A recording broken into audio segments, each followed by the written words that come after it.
You guys are good to go. Okay, good. I'd like to call the meeting to order. Please rise and join me in the Pledge of Allegiance. United States of America, and to the republic for which it stands, one nation, under God, indivisible, with liberty and justice for all.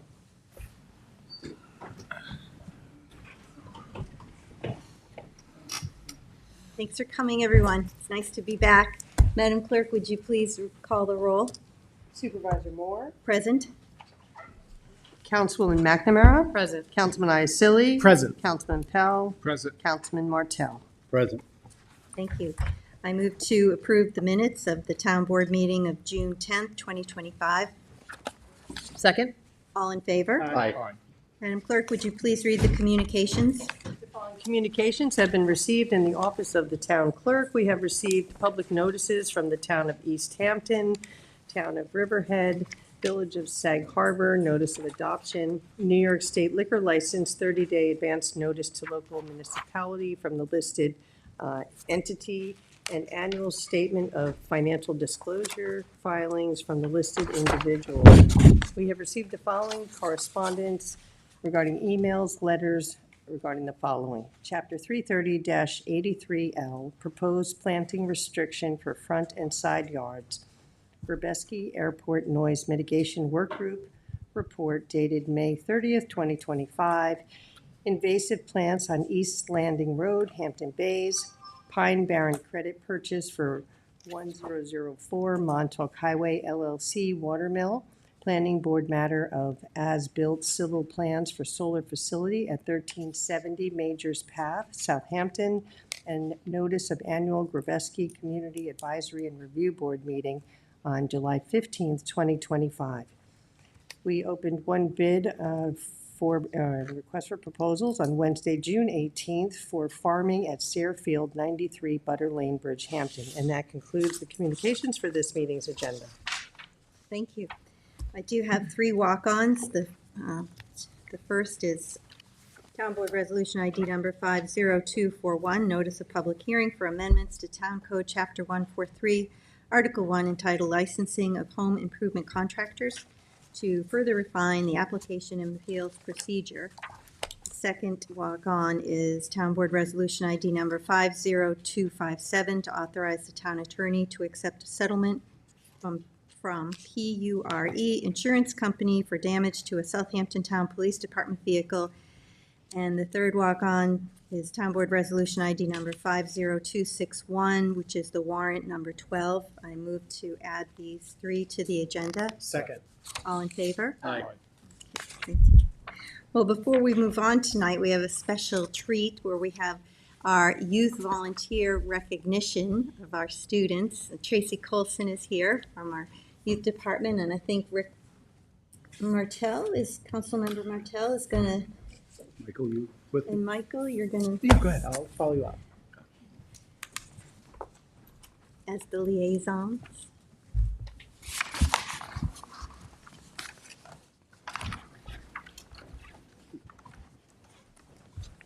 All right, well, first I want to thank the board for supporting youth programs in Southampton Town, and a special thank you to our town board liaison, Rick Martell and Michael Iacilli.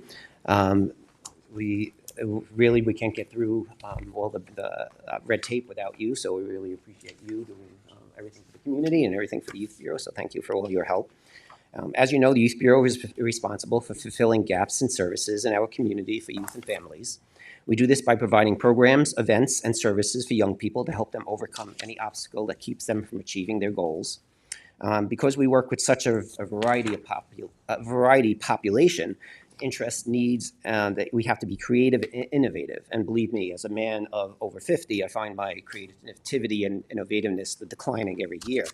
So with our small staff of 5, it's a big undertaking to supply services for over 1,000 youth per each year.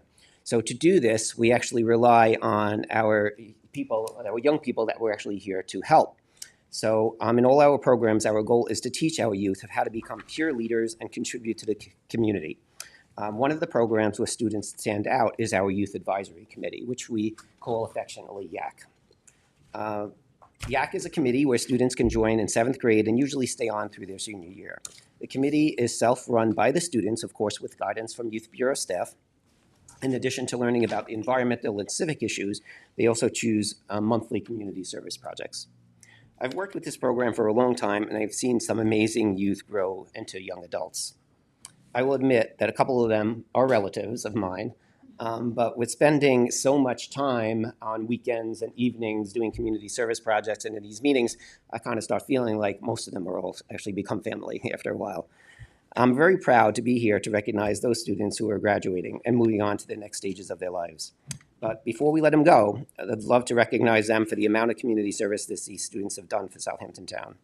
But before we award certificates, actually, I would love to have our co-chair come up. And actually, would you all want to come up here? Come up here, yeah, absolutely. So our co-chair is Abigail McCutcheon. And Abigail, do you want to say a couple of things of what you've done? Sure. Thank you guys for having me. YAC is so much more than just a program. In my 6 years here, since I've joined in 7th grade and following through to now, I've seen many, many challenges. The first being in my first year there, when I was in 7th grade, COVID happened, and we still prevailed through all of that. We had our meetings online, and we adapted, and that's what we overcome. In my years here, I've seen a lot of growth in myself, but also in our committee members in the program. I've seen them grow into true leaders through hardships and through the community service events that we do. Leaders I see in my friends and my family and my friends and my peers. The impact that YAC has on this community is astronomical. I see it in the events that we do, through helping the environment with our cleanups, our leaf rakings that we try to do annually, to more events based on community and children with and our seniors in the pancake breakfast we try every spring, and in SYS events and our outreach. YAC also has had such an impact on how I view things. It's helped grow my empathy and perspective for new situations. We learn so much through giving opportunities to youth, and I think that the connection that YAC brings to people in our community is important. Thank you. Very nice.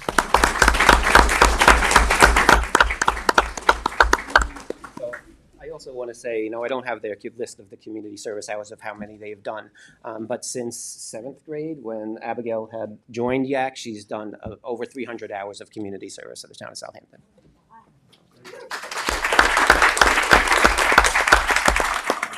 Take this time then to, again, thank everyone, and Michael, if you want to come up this way to offer the certificates with Rick, that would be great.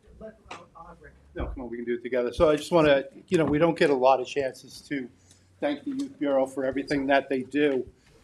Tracy does an awesome job. For you that don't know, the Youth Bureau is split into basically two parts. One is the counseling end of it, where we take care of children who are at risk. We make sure that they get all the services that they need, and Tracy does an awesome job at that. We also have the programming side, which great programs like this are done. I just want to say she did all that. She said all that with like 5 bullet points. I mean, that's impressive. She's going to be here someday. But I want to say that, the pancake breakfast, all the programs they have, the after-school homework, you go right down the line. It's such an awesome program, awesome group that you have. And I apologize, maybe you can tell all your whole staff later. But, I've never been disappointed by the Youth Bureau, really impressed by everything that we do. So congratulations on that, Tracy.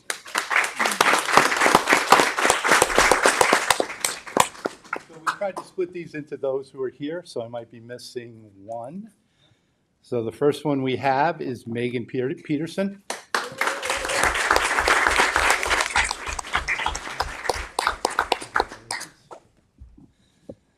All right, we got a couple powerhouse sisters here now, too. So Abigail McCutcheon. Cassidy McCutcheon.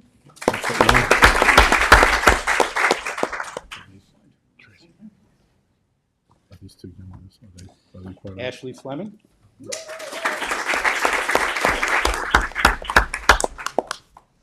And last but not least, come on up.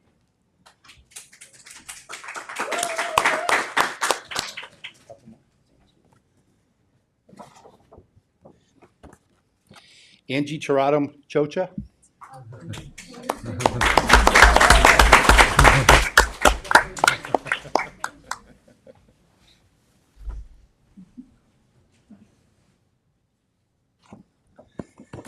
Andrea Jaron.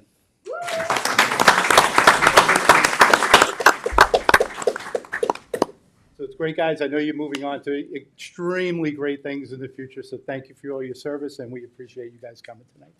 Thank you.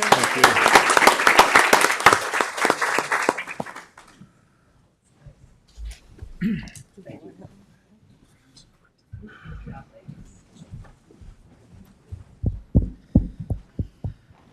Two big guys pushing out all those young girls.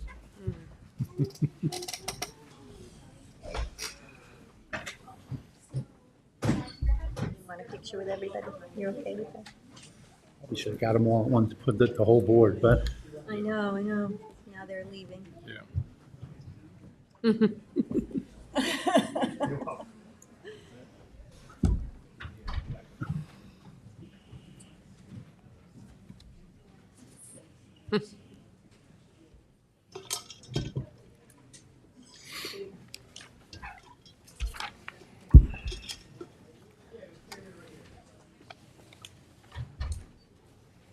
Start on the first public hearing? Start on the first public hearing?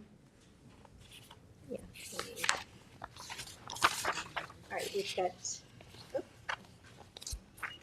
got 4 public hearings on tonight. Madam Clerk, would you please read the notice for the first public hearing? Certainly. Public hearing number 1, to consider the acquisition of a grant of historic preservation and conservation easement and grant of restrictive use easement and accompanying public access and benefit agreement on the property located at 76 Main Street, West Hampton Beach Performing Arts Center Incorporated, Village of West Hampton Beach, and to amend the CPF project plan and CPF management stewardship plan to include the property. Good evening, Madam Supervisor and Town Council members. Jackie Fenlon, Director of Community Preservation. We are very happy to be here before you tonight to memorialize the proposal and the restrictive use easements and historic facade easement for West Hampton Beach Performing Arts. As noted in the public notice, the West Hampton Performing Beach Arts Center Incorporated is the owner of approximately 4.4 acres of land located at 76 Main Street in the incorporated village of West Hampton Beach, Suffolk County Tax Map Number 905-12-4-29.1. So we are here before you tonight to highlight the negotiations on the purchase of the historic preservation and conservation easement. So that will be memorializing and preserving the facade of the building. And then also the restrictive use easement, which is accompanied by a public access and benefit agreement. So we worked really diligently with Julianne Penza-Boone and Jim Hume on this. So it's really kind of enlightening to see how much how many programs they offer already, and becoming familiar with all the public benefits associated with that. So the restrictive use easement really memorializes that for town residents. I'm here. So I'll go over some of those details as well. And I did want to let everyone know that if you are curious about the specific public benefits, they are also posted to the town's website so that you can see the direct public benefits that will be associated with the restrictive use easement. And because this property is on Main Street, I think it's also just important to note that we are really trying to retain the anchor and establishments for community gathering places on our main streets. I think that's a very important component, and to see that the town board is supporting that, and obviously working with Julianne and Jim Hume has been a pleasure. So trying to keep our downtowns vibrant, but also keep that historic facade is very important for this main street and this area. So because of that, we are recommending that it be designated under the historic places and properties target area to retain that historic character and facade on Main Street in West Hampton Beach.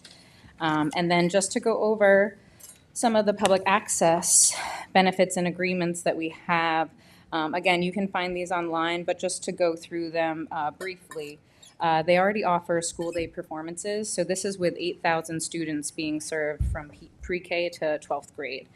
So what we are doing is we're memorializing the price of the per ticket to $17 per student, but it can obviously then be added to over time based upon the annual consumer price index for all urban consumers.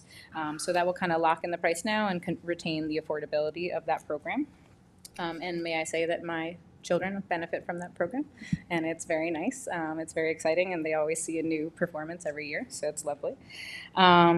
And the Arts and Education Youth Camps. So these are youth camps that are over the summer that serve over 300 children from 5 to 17, and they're 8-week-long camps for musical theater, dance, and Broadway acting. So that's in July and August. So this is a program that they're offering, and so we wanted to ensure that no child is denied access to the youth program based upon financial need. So they have agreed to provide 10% of those campers would be free of charge based upon eligibility for free and reduced lunch programs. The next is already offered for free, and that will continue.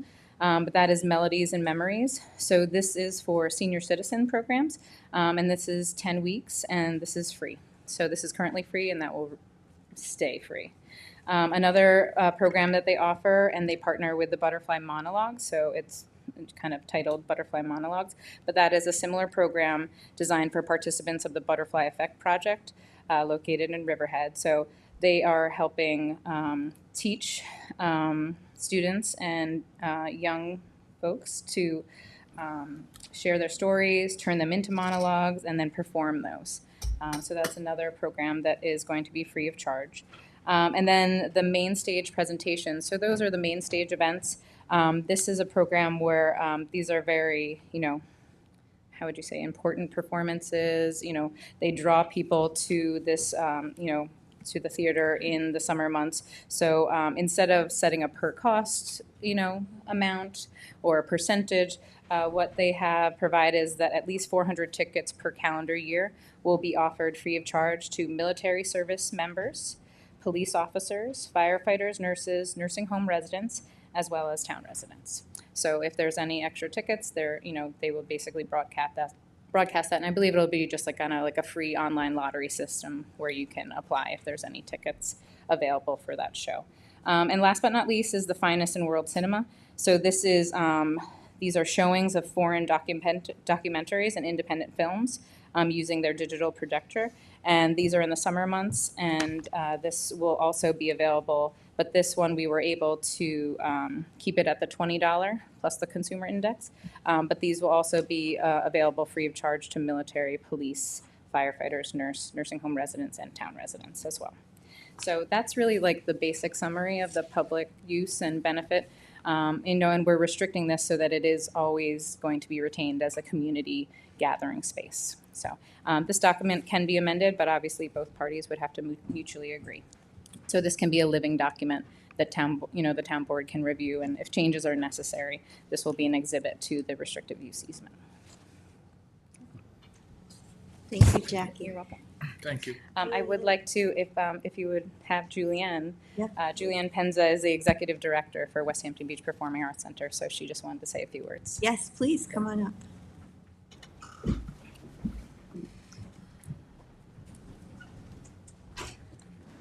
Thank you so much, Supervisor Moore and Southampton Town Council members, for having me here. On behalf of the West Hampton Beach Performing Arts Center's Board of Directors, staff, Cultural Equity Council, volunteers, and thousands of enthusiastic patrons and students, I want to thank you and the Community Preservation Fund, particularly Jackie and Dan, who have worked so hard on this, and the Landmarks Board and Julie Green and the Village of West Hampton Beach. Your recognition of WHBPAC as both a historic and important landmark and also a vital public community resource means everything to us. These funds will help our very healthy institution continue for another quarter of a century and beyond, and ensure that we are able to provide exceptional arts programming and arts learning for generations. You can be assured that these funds will go straight to mission-related activities, namely giving the residents of the town of Southampton the very finest in performing arts experiences, while also stimulating the downtown of West Hampton Beach by drawing in tens of thousands of cultural tourists each year. So So thank you so much for your consideration.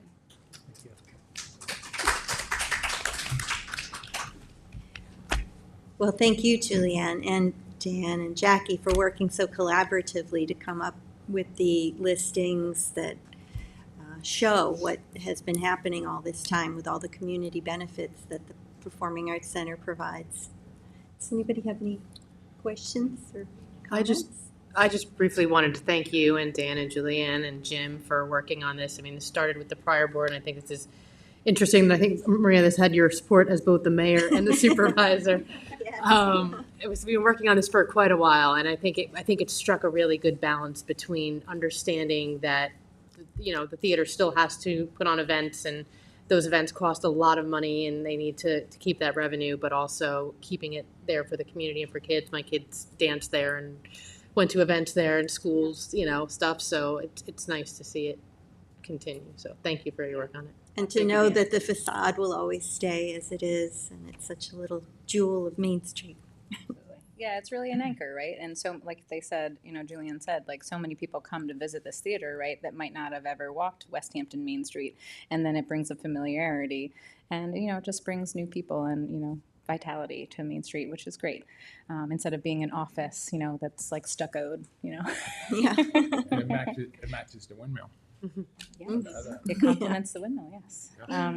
I did want to also say, importantly, though, we did also work with West Hampton Beach personnel on the IMA so that we could also have joint enforcement for like the landmarking status. So that's also very important that we worked with Kelly Doyle from the town attorney's office on the beginning of this so that we actually had structuring to be able to monitor this because they don't have staffing for the historic facade and review. So that will be able to, we have an IMA that will allow the town landmarking and historic district board to review any changes or facade modifications throughout the process. So that's also very important to note as well.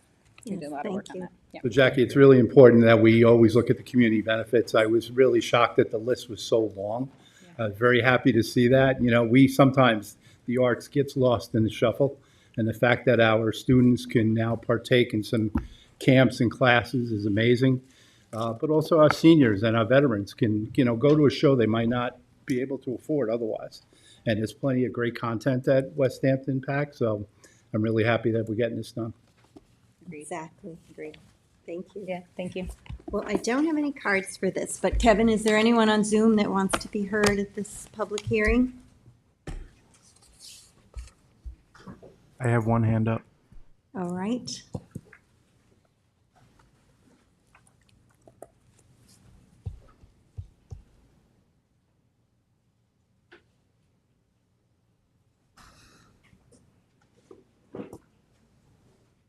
There we go. Good evening. This is Jim Mule. I'm sorry I can't be there in person, but I did want to add my thanks along with Julianne's. It was a wonderful working with Jackie and her folks to get to this wonderful benefit. So thank you very much. Thank you, Jim. Off quick.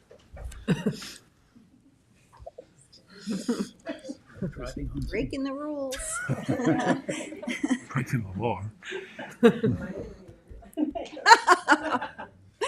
Well, if no one else has any other comments, then I move to close the public hearing. Second. All in favor? Aye. Aye. Thank you for coming in tonight. All right, Madam Clerk, would you please read the notice for the second public hearing? Public hearing number 2, to accept an open space parcel in connection with the planned residential development cluster plan for subdivision map known as Noyak Northview LLC in the hamlet of Noyak. Good evening, Supervisor, members of the board. Christine Scalera, Deputy Town Attorney. I have to apologize. I had a nice little map up that was colored in, but it seems to have grown legs and it's not here. So you're just going to have to use your imagination. But for your consideration tonight is the acceptance of an open space parcel totaling 6.891 acres on an approximate 12.212 acre site in connection with the planned residential district cluster plan for Noyak Northview LLC. The map is located in both the CR 80 and CR 200 zoning districts in an aquifer protection overlay district and in a New York State archaeological sensitive area for which a phase 1 archaeological study was done and there were no artifacts found. It is located in the hamlet of Noyak and is further identified on the Suffolk County tax map as number 900-14167. The final application consists of a cluster plan with 4 residential lots with an average lot size of 59,947 square feet, and the fifth lot as open space, which as stated is approximately 6.891 acres. The open space is adjacent to existing town-owned open space and provides a trail link with the existing Pominock Trail. If the board is so inclined, I recommend closing the public hearing, and if there is a resolution of adoption at the end of the packet if the board wanted to approve it tonight. I would just say it's great that it connects to the Pominock Trail. The Southampton Trail Society actually just recently visited the Noyak Civic Council during this past month's meeting, so it's a good thing that we're going ahead with this. It's a large strip. I'm sorry I can't show That's it to okay. you, but it's a large strip, so it's nice. Okay, I don't have any cards for this, but Kevin, is there anyone on Zoom that wishes to be heard? No one on Zoom. Okay, Pamela, do you? I did put a card, but I'd like to say something. Sure, you're welcome to come on up. This is out of my lane of Bridgehampton. Just state your name for the I'm sorry, record. Pamela Harwood. I live in Bridgehampton, but my family is also in Noyak, but it's a little out of my lane and not in Bridgehampton, but we're dealing with so many open space reserves that are in Bridgehampton connected with subdivisions. So I just have a question. Is there an easement on this? Is it part of a trail? I didn't really see much explanation here. Is it just an open space trail, or is it actually an open space parcel within a development that would have an easement on it that restricts what can be happening on the open space? That's my question. Thank you. Let Christine have the- come back Good, and thank answer. you I wish so we much. had the rendering. There is in fact a conservation easement that would be placed on it for open space. And because it's connected, it's a long piece and it runs in the back of the subdivided lots that are going to be residential lots. And it actually hits town-owned properties in two different places. So it has an interconnected trail that will be able to go from the beginning, and then it goes around another town piece and it can come out. And then it also hits the Pominock Trail. So they're two different trail systems, but it very definitely will have limited use in terms of just those being able to use those trails. You can't do anything else there, and we'll have a document that says that. Okay. Thanks. Thank you. You're welcome.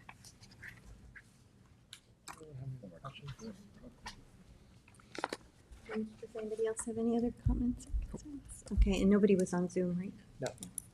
All right, then, thank you, Christine. I move to close the public hearing. Second. All in favor? Hi. Thank you. All right, thank you. Madam Clerk, would you please read the notice for the third public hearing? Public hearing number 3, to consider a local law to rezone certain parcels from highway business to village business and hamlet commercial, located on the north and south sides of Montauk Highway between Ponquag Avenue and the intersection south of Old Riverhead Road in the hamlet of Hampton Bays, as per the Hampton Bays Corridor Strategic Plan and associated generic environmental impact statement. Thank you. Good evening, Madam Supervisor, members of the Town Board. I'm Janice Scherer, Town Planning and Development Administrator. You see here on this map, and it was also in the public notice, that this swath of lands, these various parcels that total 26 different parcels, are slated for rezoning. Most of them here down here are highway business, and they would move to hamlet commercial. And then there's a couple up here, which isn't, this is the church, but that's a VB zone. It was supposed to be VB, it's highway business right now. And then these up on the north side would also be our highway business, and they would be hamlet commercial. Just for your edification, in the adopted corridor plan and comprehensive plan for Hampton Bays, it was a generic environmental impact statement, and they looked at this at the time, the community and the town, and HO and different HC zones have been successfully implemented in the town in Bridgehampton, Noyak, Watermill, and North Sea. What they really do is that they create a different scale and appearance. So it's a step down from a more traditional hamlet, Main Street. and where highway business is larger structures, these structures are meant to be smaller. You can have a series of interconnected ones with varying roof lines, but the idea is that it looks residentially scaled and more green space. It's required to have 60% impervious surface area. So there's a lot more green space associated with Hamlet Commercial. And the uses are retail, but they're not like heavy, like special trade contractors or things you would see normally in highway business. They're more geared toward a hamlet center. And the reason why it was proposed this way was because the idea was the beginning of the traditional Main Street was at Old Riverhead Road. And you even see a sign there today that says Hampton Bays. Welcome to Hampton Bays, or Hampton Bays Hamlet Center, Main Street. Yeah, so when you turn right, it's right there, that sign. So that was the idea of like connecting this all to really be designated as the Hamlet Center, but not the intensity of like a village business district, which would allow more coverage, basically. So to create a transitional section. Yes, so HOHC, Hamlet Office or Hamlet Commercial, in this case Hamlet Commercial, are meant to be step-down transition zoning from a traditional Hamlet Center out. So. And you showed us that this is set forth in the comprehensive plan, that this was recommended. Yes, it was. These So there these was specific changes. those specific changes. There was a list of designated parcels. I'm just looking for what I did with it. So that in the strategic plan, there was, in the attachment parcels subjected to the rezoning. So there was a list, a map, and they're here. This is only just this main swath. And then there's more to the east, but I think that those are, not a continuous block. There's like a couple and then a few more later. So, I mean, this is like the first comprehensive block that you would be looking I at. have a few questions for you, Janice. Sure. If we wanted to add on to it, the Main Street, make it longer, more to the east, like we just said, there's other parcels down there, or maybe to the west. Is it possible? And also, to do a 25 mile per hour, any plans of doing 25 miles per hour speed limit in the village, in the business district? And also, we should look at putting safety crosswalks like they did in Bridgehampton and other hamlets, because that's a big traffic problem there, and I would not want to see someone get run over or hit by a car. Sure. The state is responsible for Montauk Highway in that Yes. location, so we would just have to coordinate any activity I or realize speed that. limit changes with. But we should look at Oh, that. actually, the It might be county. the county, right? Yeah, it gets a little funny. It's like county and state. So I think you're right. Where the main street proper is county. And then, yeah, so this would probably still be Suffolk County, which is actually easier. Yes. So that's better. State owns the road, county runs the road. Yeah, if we could reduce the speed limit and add traffic calming measures, that would be also supported by the comp plan. Yeah, thank you. Sure. Any other questions? Well, I'm here in case you want any changes or have further questions. Don't go anywhere because I have a lot of cards for this one. Great. Thank Dennis, you. can you just explain, if someone owns a parcel now and they have a business on it, what happens to them? They keep that forever, it transfers with a new owner, how does that work? Uses run with the land. So any use you have on any particular property that has a certificate of occupancy stays with the land for as long as the land is there. So unless you want to if it becomes a non-conforming use, then the rule is you can expand that use up to 50% through the ZBA. But you can't go beyond a 50% expansion of a non-conforming use. But if you have a CO, let's say for a use that is allowed in highway business but not allowed in HC that it's turning to, it's grandfathered. Okay, thank Until you. it's sold and then the new business. Oh, no. Until it's abandoned or they come back in and change something, until then. The CO would run with the owner, with the land, if somebody else bought it. But if it was a termination of that use, then the use would Right, we would expire. have to, the burden is on the town to show that it's been abandoned. So, but like the lot coverage of highway business is 30%. The lot coverage of HC is 20%. So it's a lot more green space. Like HC was really meant to be a greener, cuter, smaller, scaled. You could get up to, so highway business allows a 15,000 square foot building. HC allows only 3, but you can have a series of 3. Like you can have more than, you can have a bunch, but they have to be like a, so situated that they're smaller and not just one mega building. They have to be like connected by breezeways or just a multiple buildings that are of smaller scale. 5,000 to 3,000? 15. Oh, 15. If you, no, it's still 15, but you have to do it in 3,000 increments of 3,000 each building. You couldn't do just one mega 15. It has to be smaller. You could get up to 6,000 with a special exception, but that's a different story. But it could be up to 6,000 as well. So if someone has a building right now that's 15,000 square feet and they're operating out of the entire building, but then they want to close their business, a new owner would have to come in and divide up the building into 5 sections? No, they'd probably get grandfathered for that building. But if they want to demolish that building, buildings only last so long.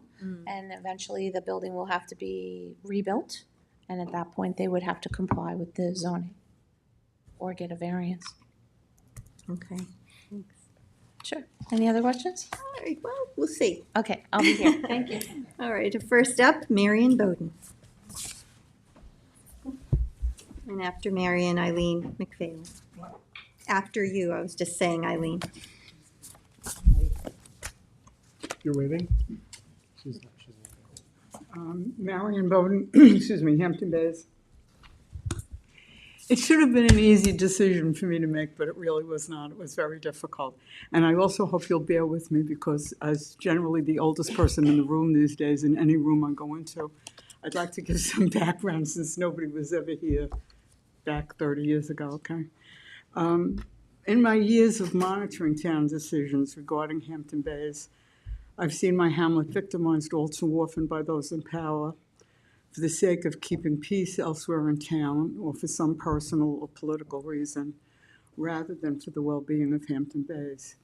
That alone has been painful, but what has been even more painful is the time and energy many of us in the community have spent monitoring the very people who supposedly were representing our best interests. There are numerous examples. The most recent probably was the Best fiasco. I must say that this current town board perhaps is the most open and responsive board I have worked with in close to 30 years. And that gives me a sense of peace going forward, and I thank you for that. And now to the matter of hand, East Main Street.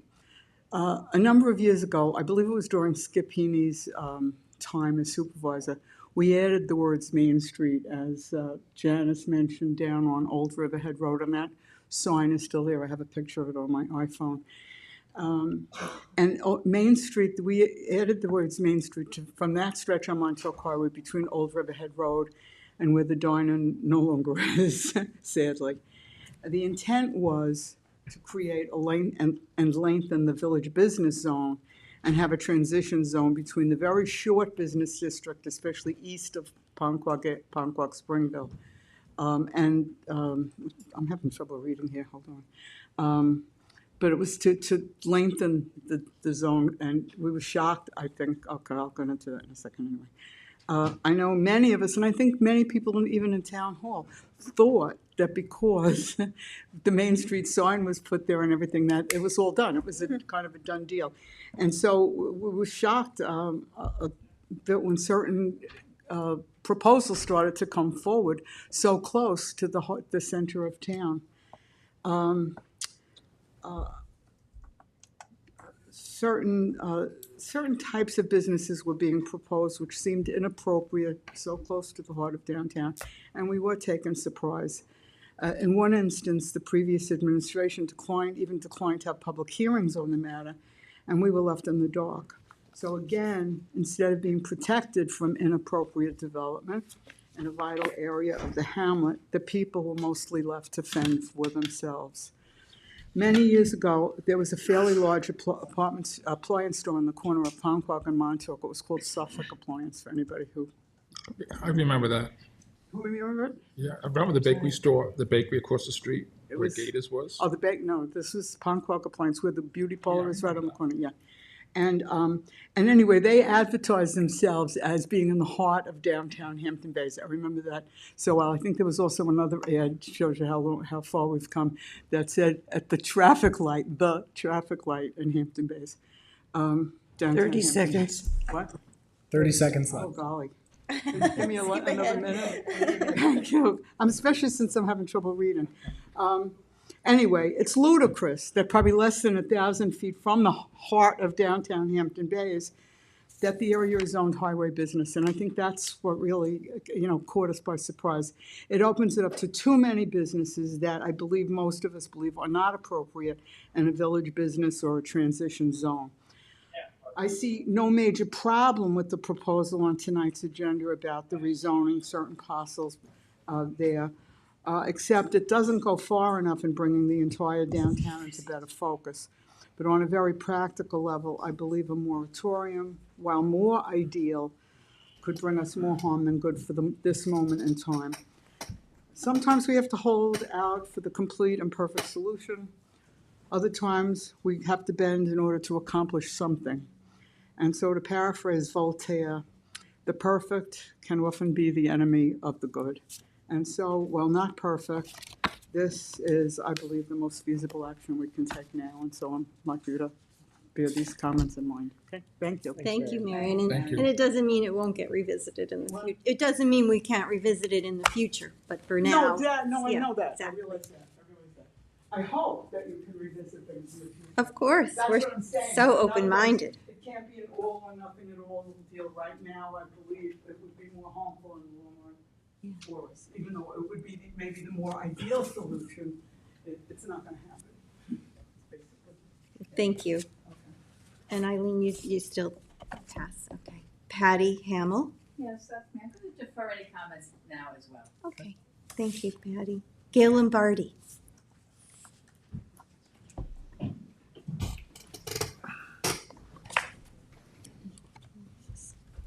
That looks like 5.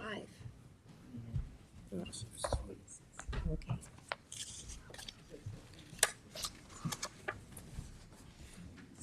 Welcome back, Supervisor Moore, and I hope you're Very much. feeling It's better. good to be back.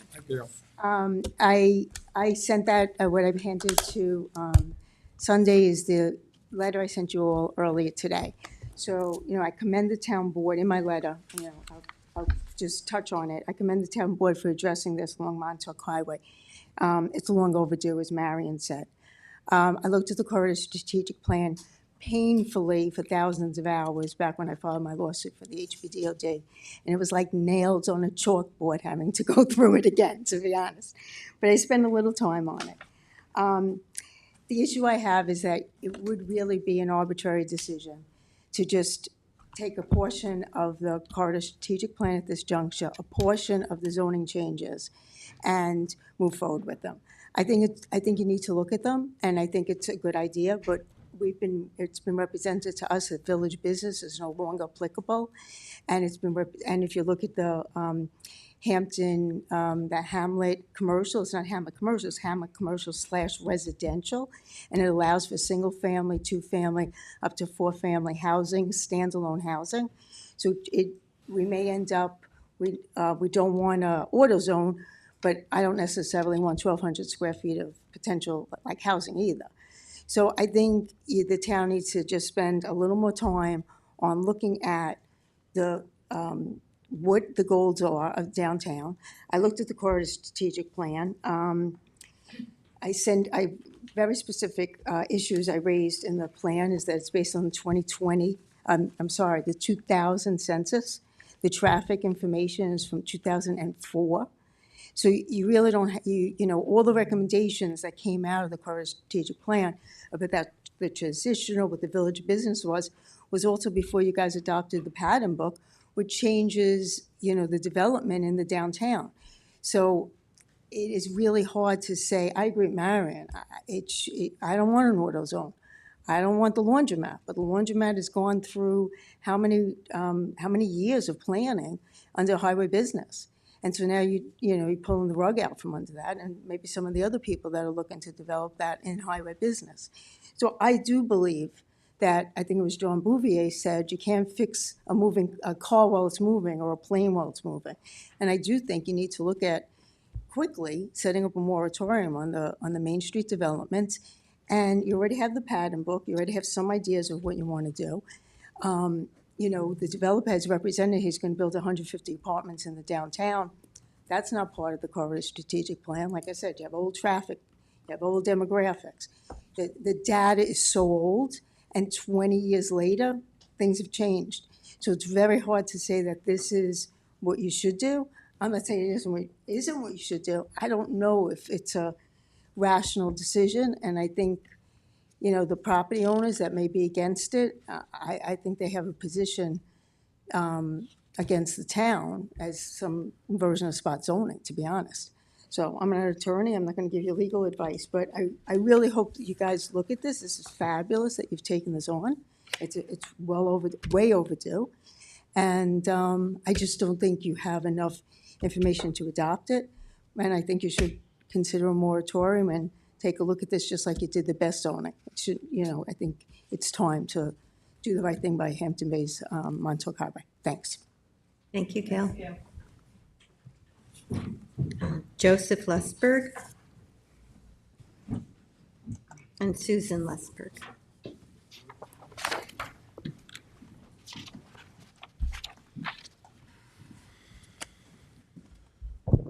Thank you, Supervisor and Board. My name is Joseph Lesberg. I'm the owner of Mott's Only, or DBA Mott's Green Grocer. We're looking to open a cannabis dispensary at 93 East Montauk Highway. If this change of use happens, it will affect us from being able to open our store. We now see that from the meeting and from everybody here that the reason that this zoning is happening seems to be because you guys don't want us coming into your town, which to me, we've spent hundreds of thousands of dollars. We have children in daycare ourselves. We understand that the church is down the block. It is zoned a church. So, we're here against this. It will also affect our landlord who's here against this because he won't be able to lease that property. It's all been a blighted property that has been abandoned for many years. And we're looking to turn it into something very beautiful for the town with regulated, safe cannabis. Nobody over the age of 21 will be able to come to our store or come on our property. We've been going through this process with the town for a long time. And, the fact that this zoning is now coming up seems like it's a target for us. The amount of time, energy, stress, and money that this has put my family and my brother and me through is very intense. And, my grandmother, the reason that she was able to live for 5 years longer was because she used medical cannabis.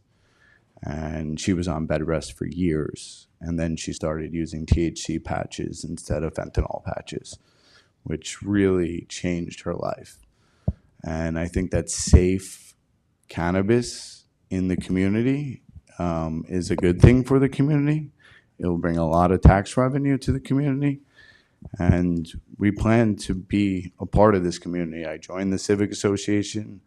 I want to be at these meetings. We want to be involved with the town. We want to speak to James and Maria and get involved with these types of meetings because we are very legitimate business owners. We own a company that has lent over $500 million to cannabis companies. And we want to open our store here. And we want to feel welcomed by the community, not that you guys are trying to zone us out. Thank you. Thank you, Joseph. And is it Sean? Sean Lesberg? Okay. Sorry, I thought it was Susan.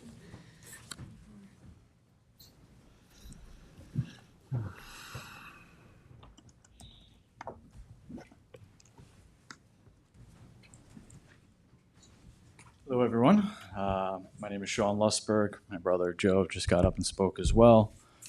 I just kind of wanted to also ask a couple questions. You know, we've signed a lease for this property here over a year ago. We've been paying, rent on it while we're kind of going through the planning board process.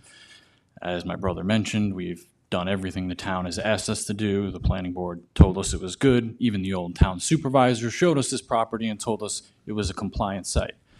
So, we've invested a lot of money. We've done all the drawings. We've done all the surveys, the traffic surveys and everything. And, now according to the chief building inspector, he made a determination, which, we've heard came from Janice, and that they're trying to consider the church a school when everybody knows that it's not properly zoned, a school, and it's a church. So that's mainly the big issue that we're facing, and we're going through the zoning board of appeal process now. Obviously, we don't have a CO yet. We haven't kind of gotten through that process. So my question is, you mentioned kind of grandfathered in for the type of use, specifically for a licensed cannabis dispensary, we have to be in highway business. So I just wanted to kind of see, and ask the question of what happens to us in that type of situation. Thank you. Mr. Lusberg, so just in terms of the accusations that this legislation is tied to zoning you out, I can't speak to that because I don't think that that's what it is. But what I do want to ask you is are you aware of the fact that many of the churches in our community have many programs that are educational, that do help various people in the community? Oftentimes there's children involved in those efforts. I just want to make sure that you Yes, are of aware course. of that. Okay. My daughter goes to a similar church daycare school. Okay.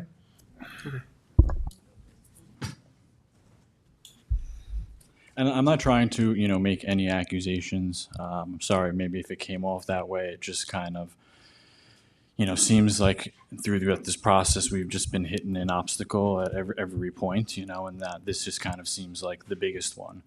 And, it kind of seems like it could just be ripped all out from underneath our feet if, you guys do pass this. So I would strongly suggest you guys to reconsider. And I think, changing the downtown area to landlords itself really limits on the type of businesses that they could rent to. So you're kind of, limiting that for those landlords to be able to, rent to a vast type of businesses. This specific property obviously couldn't be rented for a lot of businesses. It's been sitting vacant for a while. So, that's all I wanted to say.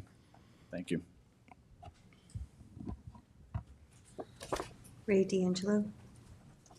Just to your point, Michael, I'll just add that to the chief building inspector's decision, both of my children went to school in the church that was a school that's not a school, so kind of take offense to that.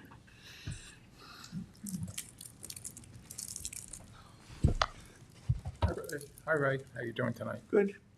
Supervisor, it's great to see you back. I hope you're feeling better. Thank you. It's good to be back. I was just at the doctor today. I may have to have some body parts removed. Oh, my God. Who's your doctor? I'll tell you offline. Mine's my knee. Mine's my knee. Oh, that's even worse. Sorry. I wasn't going to talk, but I want to correct something that the other young man that just spoke said. St. Rosalie's has a preschool, which is part of Our Lady of the Hamptons. It is a school. It's a licensed school. He misrepresented that. Also, we have religious instructions there, which is, part of the curriculum that goes on at the church. It's a church school. It teaches Catholic catechism. So I don't like that miscapitalization. And the last thing is, I know they spent a lot of money, but we don't trade money for the safety of our children. So that's how we feel about it. So I'm sorry they spent a lot of money, and I'm sorry that you listened to the previous supervisor. But you shouldn't have. And just to go back a little bit, to opt out of this thing required negative affirmation. And there was never a public hearing conducted by the previous administration, Mr. Schneiderman's administration. There was never a public hearing held about that. I don't know if it was required, but something of such gravity should have been held. All the villages and those churches are opted out, so they're safe. So we have violation of 14th Amendment here. We're not all being treated the same. We have people that don't have to worry about this, but then there's other people that they have, and it just so happens to be a Catholic church in Hampton Bays. So there's big issues here, and I'm uneasy that it's going to the Zoning Board of Appeals because, like I said, I think that's an institution that is, I've made very clear that I thought there's conflict of interest there. There's an interesting election going on in the town of Smithtown. And it's between two Republican incumbents. One's the incumbent supervisor, and the other one's challenging it. And it comes down to overdevelopment. It's like under the banner of revitalizations, developers, with help of politicians that support them, are trying to change these areas into areas like Queens with 4-story buildings, 3-story buildings. And I was just watching the guy that's running against them and said, well, go to Queens if you want to live like that. And I feel the same way. I didn't move out here. I worked my whole life in Manhattan, and I lived in downtown Queens. And I didn't come out here to start change this place into Queens. I mean, right now in the morning, Montauk Highway is a parking lot. Lynn Avenue, it's like, going 40 miles an hour because they come down Dune Road. They want to bypass the traffic jam. So bring this all together, going back to the corridor study, which was based on 2000 census, we're a completely different hamlet now. We're not the same hamlet at all. We have a lot of development that went on. We have traffic all over the place coming here tonight. I hit a lot of traffic. The traffic going the other way is again, a parking lot through Hampton Bays. So, I mean, again, I'm on both sides. I'm not on both sides. I absolutely oppose the location of this cannabis site. But the other thing, I also am not comfortable with changing the zoning because I don't know what that's going to entail going forward. Because we don't need, if the end result is going to be more residential development, we don't need that. We don't have the infrastructure. 30 seconds. 75, we have the same roads that we had when I was 9 years old. And we have like maybe 10 or 20 times the amount of cars. We had other developments. The Shinnecock Nation wants to put up a big development. I don't know what that's going to do to us. It's going to change completely the character of this community, Hampton Bays. That's about, just going back again for the negative, to get out of this thing, you had to have negative affirmation, which means you had to opt out of it, right? And that's similar to the community church aggregation, which I think is dead now, thank God, because that would have been another thing. They wanted everybody to opt in, to opt out, you had to opt out, which I think was crazy. It was never properly done. Thank you. Thank you, Ray. Thanks, Ray. All right, well, that's it for the cards on this. Kevin, is there anyone on Zoom that wishes to speak at this third public hearing?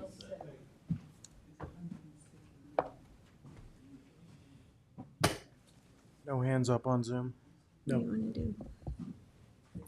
I'd like to close it and leave the record open for 2 weeks. Do you guys want to speak now? No, thank you.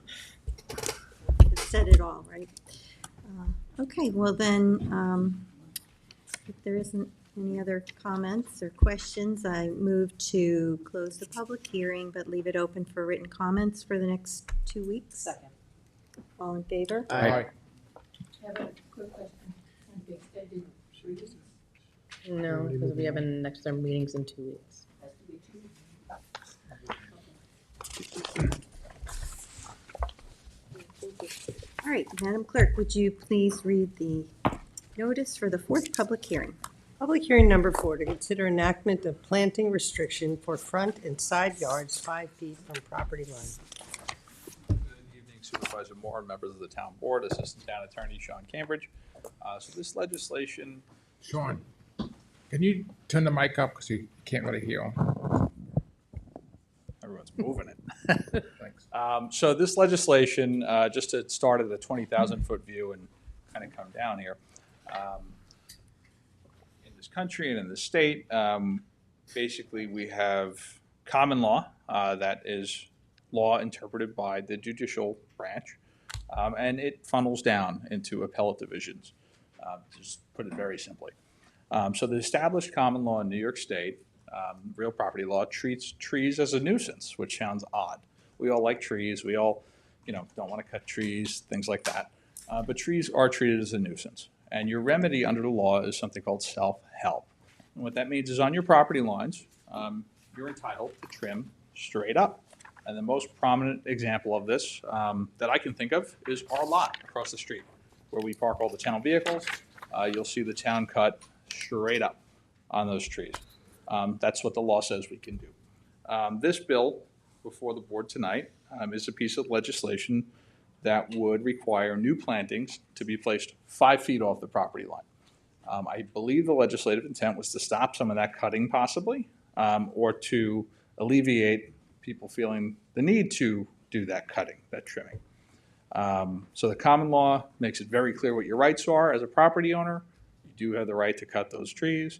I think this bill is seeking to alleviate some of that trimming. Sean, just a question. So in this, because I received a few comments via email and on the phone, and it was mentioned that this accounts, people fear that they're going to have to take out their existing trees on the property line. This is really accounting for new development, new trees, new planting. Right. So this is not drafted as an amortization statute. This would have no effect on pre-existing plantings. This would be intended for things going through the planning board, things going for basically whole site renovations. It wouldn't apply retroactively. No, there's no wording here that says it would. And frankly, I don't think the state law and the state common law would support, retroactively moving trees based on what I've explained very briefly. Thank you. And Sean, we've been working at this with Maria and some community members for the better part of about a year, I think, when this came to us as a request. And I just wanted to, for the public's edification, this didn't come out of nowhere. This is my bill. I'm introducing it. It was created after some folks in the community reached out to us regarding encroachment of trees and overgrowth. Specifically, homeowners who have neighbors that planted right on the property line do not have to trim on the other side of the property that isn't theirs. For example, neighbor A plants green giants on the line of neighbor B and only trims on neighbor A's side. When neighbor B asks if they can trim on the other side, most neighbors are great. Most neighbors are good. They help out. But the people that we spoke to said that they've faced issues with their neighbors that they didn't help them. So the legislation really only, again, accounts for new plantings, not existing. And the goal is really to address how new planting should go accordingly. The folks who we spoke to are from places like Bridgehampton, Noyak, and even the West Hampton area. And it was explained to me that many times these individuals are forced to hire a landscaper to trim the plants or trim the trees that are not, that they don't feel like it's theirs, they didn't plant them, and they're stuck with the cost burden. And it's important to mention that a lot of the people I spoke to were senior citizens, and some said that they were on fixed incomes, or they don't have always the ability to afford to trim what isn't theirs, maintain hedges or bushes, or in other circumstances, they had mobility challenges. So that's who this legislation was seeking to help. Not everyone has the money to trim their property, their neighbor's property plants. So we were asked to try to figure out something to do to address that. So this legislation was drawn up after gathering those concerns, and we put it into this bill. By no means is this a waste of time, or is this, being pushed for no reason. I was elected, Maria was elected, Cindy was elected, we all were elected to respond to you. So the goal of this bill is merely to have a conversation hear what the folks in the community have to say. In fact, I had a very wonderful conversation earlier today from a woman who opposes this bill. And her name is Louise, and she's from Eastport.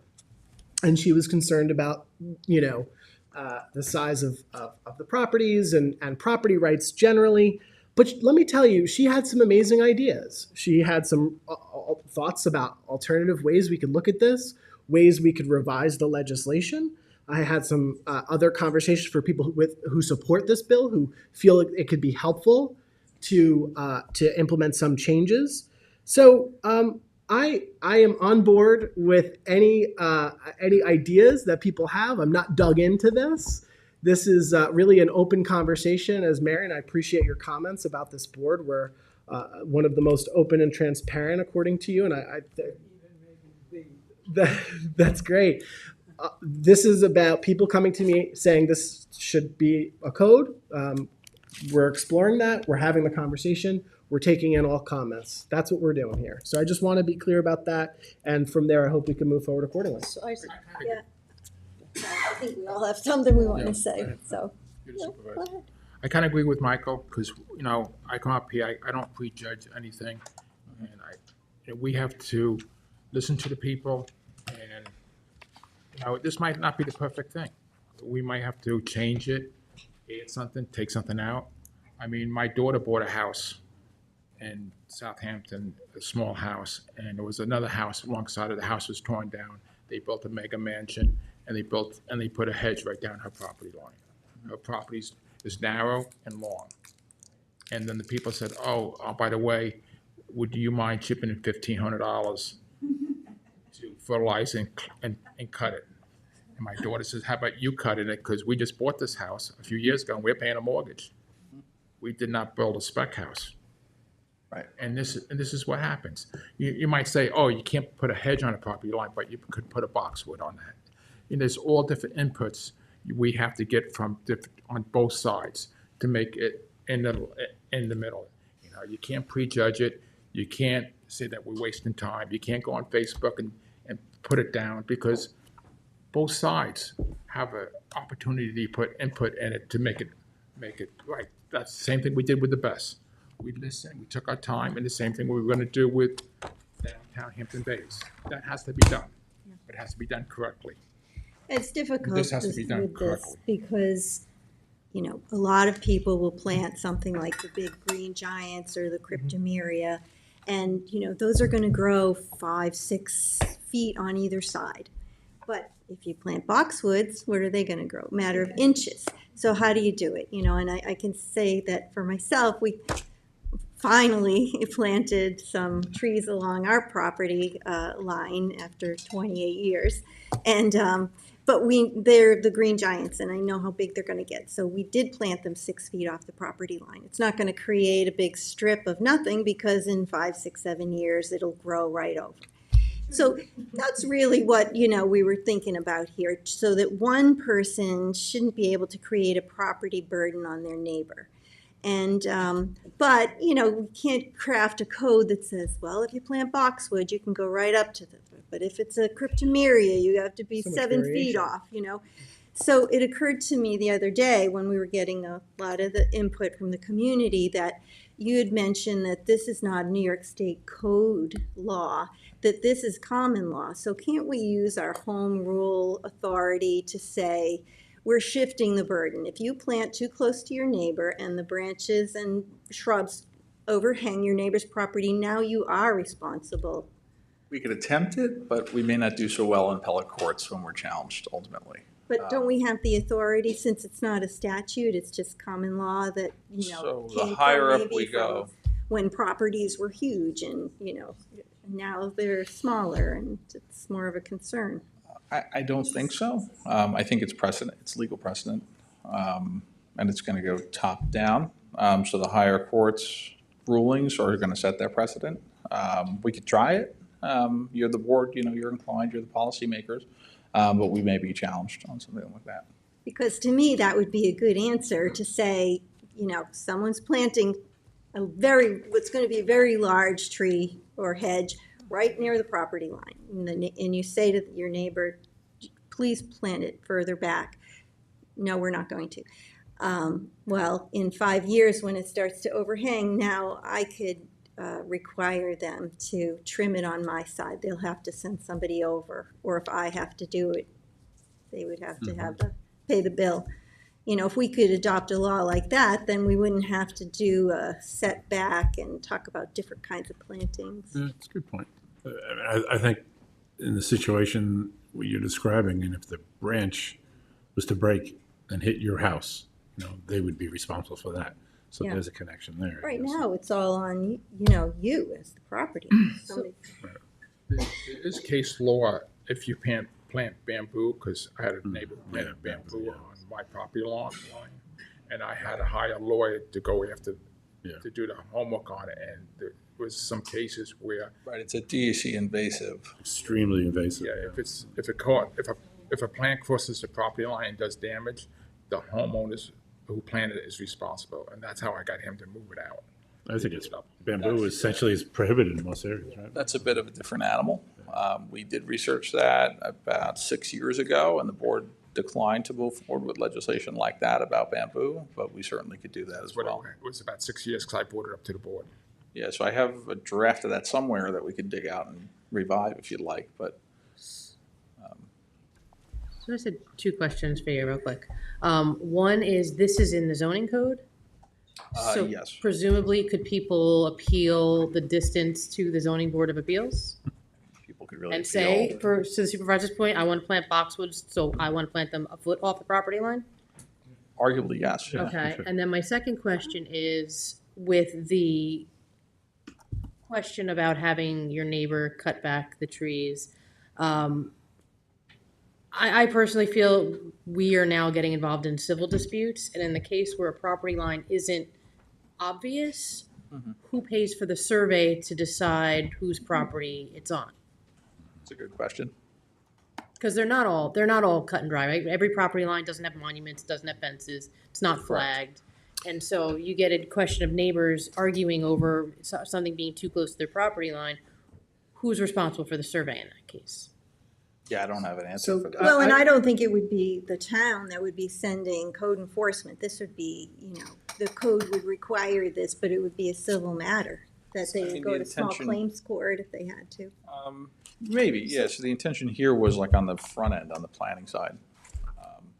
It's actually a really good point, though, that the councilwoman brings up. And the reason being is that I think, our question is are we getting involved in civil matters here? No, we're not. One of the things that I think is really important here to emphasize, and maybe this is how we either, offer a different bill or change the bill, but if you are a senior citizen or you have mobility challenges, what then, right? If there is something on the property line that is growing and you physically cannot do anything, and let's say your neighbor, and this is another comment from the public, is that their neighbor isn't there. They're vacationers. They're there maybe 2 weeks out of the year, and you can't get in touch with them. You can't get them to do it. Can we do something operationally within code enforcement or within our town, powers to offer some sort of help to certain individuals that can't necessarily? Enforcement litigation isn't always the mechanism. So say you wanted to do like a TLC crew that helps an identified class, people on a fixed income who are a certain age, who you could send a TLC crew out to assist in, that kind of yard work if there was funding for that. Where would that fall under a TLC crew? Currently, we have one in code enforcement. They basically pick up tons of garbage, things like that. Okay. Many towns have senior services division, but it costs a lot of money to do this kind of thing. Yeah. But that's a consideration. Oh, could you look into though, because I always thought that common law could get changed by statutory law. So if we adopted a statute under our home rule authority, that would be controlling. Since it's not a New York State statute, it's just was brought forward as common law. Thank you, Sean. Thanks. Okay. So Michael, Well, don't go anywhere because we have a lot of cards. Yeah, Michael, my concerns basically was lot size, proximity to house and accessory buildings to the property lines and so on. When I built my house, the landscaper specifically said X, Y, and Z, you have to move it away from your property line. Like if you're using a licensed landscaper, they really should know what they're planting and where they're planting it. So I agree, Michael, I think we need to start, not from scratch, but really go back and work on this. And it may be something that we all find a common ground on, but I think for now, there's a lot more effort needs to be put in this. But so let's do that. But the idea, the concept is. I think the just concept is good, but there's a lot of, are we going to stop people from throwing the ball over the fence next? I mean, I don't know what's next. There's always a neighbor excuse, abuse of some sort. So We could just have a be a good neighbor law. So I'll be happy to work with you, Michael. I think it needs some revisions. I appreciate it. Well, let's get some input here. Thank you, Rick. Pamela Harwood. I'm Pamela Harwood. I'm speaking today as the president of the board of the Bridgehampton Civic. I have my own personal ideas about this, but I'm going to start with my role as the board president. And we had a member meeting last night about this and some other things, and I could not believe the incoming. So it is controversial. There are a lot of opinions. So I want to start out saying when Michael first told me about this, I was thrilled because for years now, when we were a CAC, we actually submitted, it was like a manifesto, a multi-page document of a tree resolution where we had a lot of different ideas, mainly with can the town do more planting and maintaining of trees on the public spaces and that sort of thing. The way we did when we had our pedestrian safety program along Bridgehampton Main Street. We worked with Tom Neely and Municipal Works, Christine Fenton at the time. We got a lot of trees planted that had been removed when the sidewalks were repaired. It was great, and so we wanted to build on that. But at the same time, we also had something in there. But I want to start out saying, just so we're clear, the Board of the Bridgehampton Civic Association's determination is that this resolution needs further study and rewording, followed by another subsequent public hearing before it proceeds to a vote by the town board. And it sounds like everything I'm hearing tonight, most people feel the same way. And I just want to thank Maria Moore and Councilman Iacilli for initiating some kind of discussion about this, because we first submitted our proposal, it had to be 5 or 6 years ago. No one responded to us. We then re-voted for it as a civic and really got no traction whatsoever except for Michael and maybe the promise of maybe some help from the CPF, spending some money on CPF properties to put some money into plant trees and that sort of thing. So I do thank you for bringing it up, and even if it's not perfect right now, it's the start of a conversation that we very much need to have. And I think on a day like today, we can all appreciate the value of trees, right? A little shade. So I just want to start by saying that the resolution starts out by having a 5-foot setback. Then there's a second part to it that says no shrub planting, et cetera, shall be greater than 2 feet planted, erected, placed, or maintained on a corner lot within a site triangle. I haven't heard anybody mention that today, and that's really important. Sagaponack already has this rule, and it's fantastic because we all know with the traffic that when you go out and you want to go on a road and there's a shrub, even I've seen it even on some grasses, that you can't see who's coming. It's very dangerous. So limiting the site triangle on a corner with what's planted there and removing it. Sagaponack made people remove everything on those locations, and people did. And it's made driving much easier there. So I think that's a little piece of this particular resolution that I think you ought to think about keeping, and we got some good support for that. The third part about it is where there's a property has been issued a permit for revegetation, and a permit has been issued, and that's done when there's an aquifer protection overlay district or wetlands and somebody clears and they're made to revegetate and submit and they get approval. The question came up at our meeting about, is that rewarding people who clear? That when they revegetate and the town board, the planning board says, oh, but you can put it here, here, and there, they're not made to put it back. They're not made to adhere to this, the 5-foot setback. If you got approval to revegetate, then you can revegetate according to that plan, not according to this resolution. So that's something to think about. I think that's a slippery slope. And I want to go back into a little history of our tree proposal. 30 You may- seconds. Yeah, I'll read it very quickly. You may recall that, and I started out to say this, but our section with this, we asked for actually, can you please plant the trunk of a tree? And ours was only about trees, by the way. It had nothing to do with hedges or shrubs. We wanted to have the trunk of a tree planted 50% away from the property line from what would be the mature canopy of the tree. And this comes from personal experience of me. I live on a half an acre lot in Bridgehampton. And my neighbors traditionally, way before I moved in, every tree gets planted on the property line. We are not talking about little trees. We're talking about Norwegian spruces, 50 to 75 feet tall. We're talking white pines. We're talking giant 50-feet arborvitaes. 50% of that tree is on our property, and we routinely spend $1,000 or more a year trimming them up from our property. We are gardeners. We have time for gardening, if I must say. And it shades out the property. The roots interfere. We can't have the garden. The white pine needles come down. It's not just leaves being blown in. It's a big problem, and it's a huge financial hardship. And I think Michael and others, you've mentioned that tonight. And this is just not fair. And so this is less than we wanted, 5-foot setback. Now, if you have a privet that gets 20 feet wide, 5 feet is nothing. So can we have something that, can satisfy everybody? The resolution does not match our request, whereas ours was only about trees. This is shrubs, 5-foot setback. No mention of the rear property line, I notice. I don't know why that is.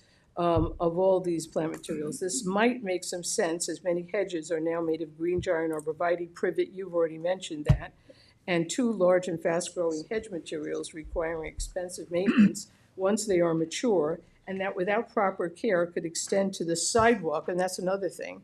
A lot of the hedges go on the sidewalk. Excuse us, we have a- You're gonna have to stop me? Yeah, do you have that in writing by any chance that you could, do you have it in writing? Yes, that I you do, could and I can submit it. Oh, I only perfect. have one more sentence to say, but that's okay, but I think you get my point. Yeah.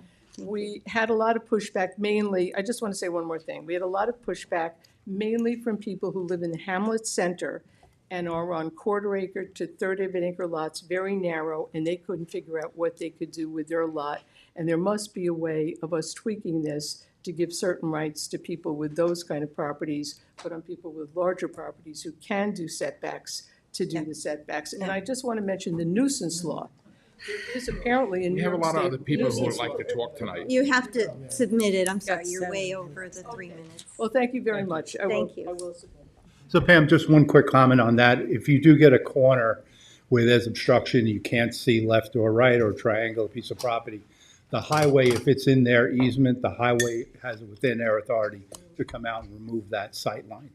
So if there is something in Existing particular. now or Yeah. in the future If in it's the code? exist- It exists. Oh, sure. We did it at Lumber Lane, when we did the stop signs at Lumber Lane? Yeah. With Charlie, we had Oh, asked. so they can already do that? And Okay, good. any tree that's within the town right away is subject to be removed. And I also, Sean, I have a question after you address that. So provisions 2 and 3 are already existing law. We couldn't make a section inconsistent. So we already have a code section on corner clearance, and we already have various sections requiring revegetation plans, which are generally more strict than this standard. So I just, That's why those are included. can you actually address Pamela's comment about revegetation? Is it that they're not required to follow the 5-foot buffer line just primarily because those, if they had already been going through site plan and it was deemed appropriate before this bill, that they, like, what's the rationale? The revegetation plans are purely within municipal home rule law, and we are setting that standard individually per site. So we could be more restrictive. In that sense, we can say you need a 10-foot buffer. So you need a 15-foot buffer. typically revegetation plans require That's larger. a lot more oversight. Okay. Most revegetation plan, and this would probably be a better Janice question, but most revegetation plans, there's no buffer because generally they're being required to revegetate something they should have never cleared. Right. And it sometimes Restore the backs buffer. up to a preserve or That's the something purpose. where you want to keep a solid line of vegetation, and they're planting natives so that it's So what's keep the already there. foliage where there was Well, or clearing. sometimes it's with a bulkhead installation, or I get it. the So- building envelope had shifted, and things like that as well. Thank you, Sean, for that As clarification. far as the rear yard, we don't have plain view enforcement Right. That's an to enforcement get to the rear yard. So we can see the front and side yards, but we're only allowed on our code enforcement staff to have officers on foot, basically where a postman would go. Front door, front plane of the house, we cannot enter people's yards. So what it would do, the neighbor would be calling about it, so they would let you on their property to see Right. it. So this was the ask tonight in this piece of legislation. As I think we've all kind of alluded to, this public hearing process is the venue for this, to make changes, to kind of Discuss. tweak this a little bit. Yeah. All right. Thank you, Sean. Cindy, Thanks. do you want to Thank say you. something? All right, Carol Corcoran.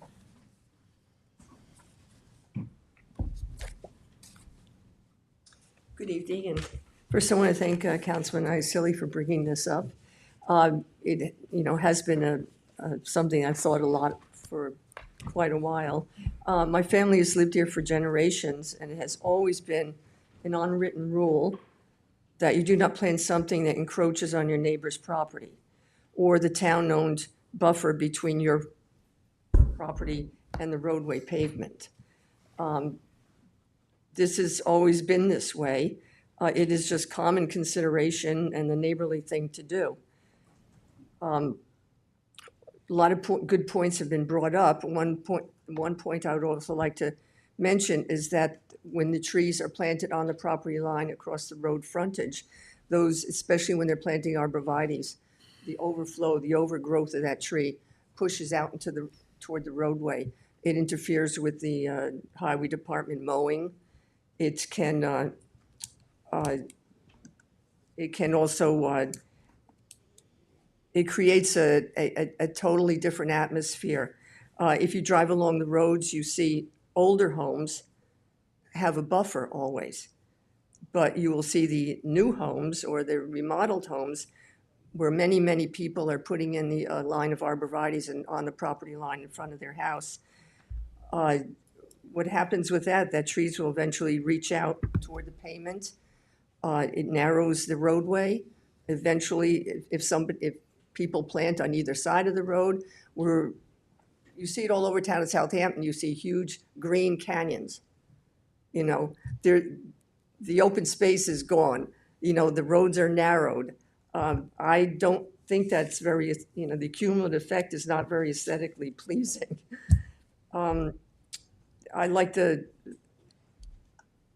It's a fact that trees grow, and trees grow, in the arborvitaes especially, they grow very fast. And this seems like a small, logical request, and I would like to see this passed because it does affect a lot of people. I myself spent hundreds of dollars recently cutting branches from trees in order to gain access to part of my property. I don't see, I have better things to do with my money, and it can be a real burden to a lot of people. Thank you. Thank you, Carol. Martina Olson.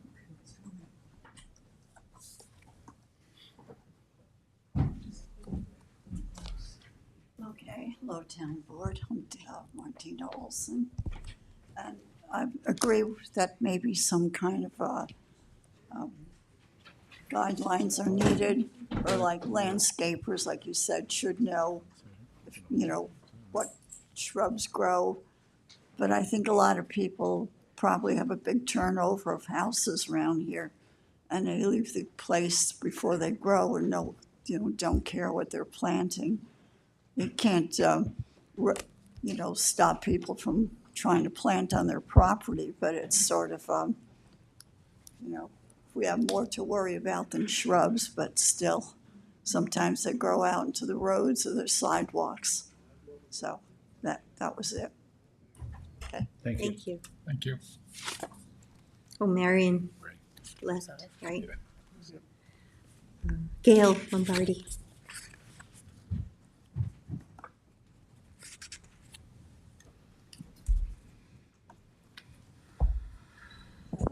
I'm glad I heard what I heard, and I feel like Michael has my house bugged because the whole conversation started with Neil, like, what is he talking about? And he was like, Gail, people can't afford to cut the trees down. I'm like, oh, yeah. So I do understand, and I appreciate the conversation. And I don't know how you fix it. It does need to be discussed, but it seems like it's like premature to have the public hearings. Like 5 feet is an arbitrary number. And as far as what Sean said, I live on a flag lot. He can't see my front yard, my side yard, or my backyard.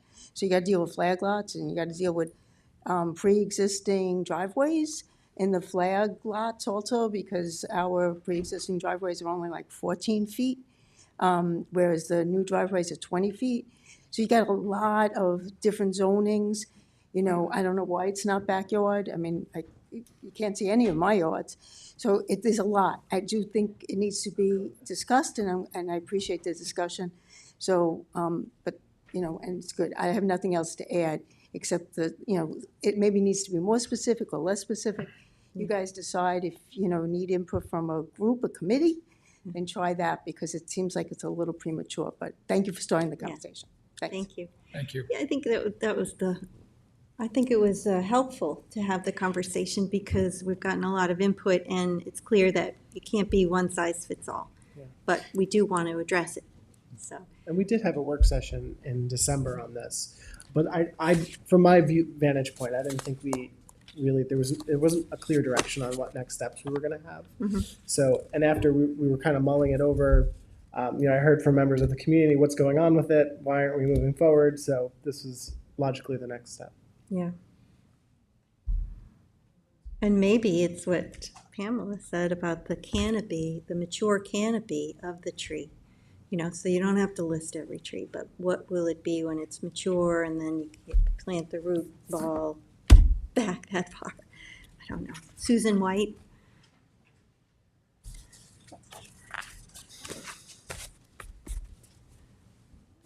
Hi, everybody. I'm Susan White. I live in Bridgehampton. I'm also a board member with Pamela on the Bridgehampton Civic, and it's very reassuring to know that you're going to continue discussing this. My concern is about the smaller properties in the villages, and especially those that are very close to each other, where the plantings actually define the properties and separate and make for good neighbors and et cetera. So that's one concern. I hope that, it sounds like you will be bringing that into the conversation. The arborvitae issue, if those can be kept from everybody's front property lines, it would be much better for all of our neighborhoods. So thank you for that.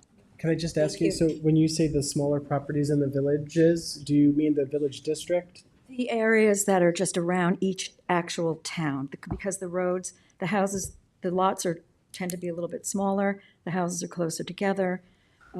Generally sometimes the houses are older, and there are a More lot of historic areas. You know, yeah, and it's It's really the Hamlet Center, and we're talking Corwin, Okay. School Street. Got it.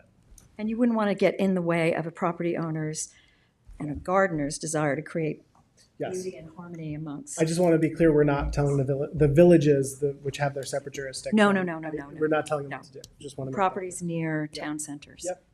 Small properties, even Yes. if they're in Understood. Northfield. Yes. Okay, all right, thank you. But you know, certainly if somebody's got a narrow property and they're going to plant some small shrubs that aren't going to grow very large, you don't want to have to make them plant it 5 feet off the property line, because that just leaves it. But to your point of that, for the mature, using the mature, this is why when you get into a million different questions, but to your property of the mature size, I use my neighbor as an example, planted Leland cypress 3 feet off his fence, and they never touch my fence because he prunes them twice a year, and it was his choice to plant those because they get very tall, but he keeps them there. So it's where it comes into like a maintenance issue more than a planting issue. Maintenance issue is. All right, well, that's all for the cards. Kevin, is there anyone on Zoom that would like to speak at this fourth public hearing? I have 2 hands up. Okay, thanks. Jim, are you yawning? Sorry. He's making me yawn. My office was 85 degrees today.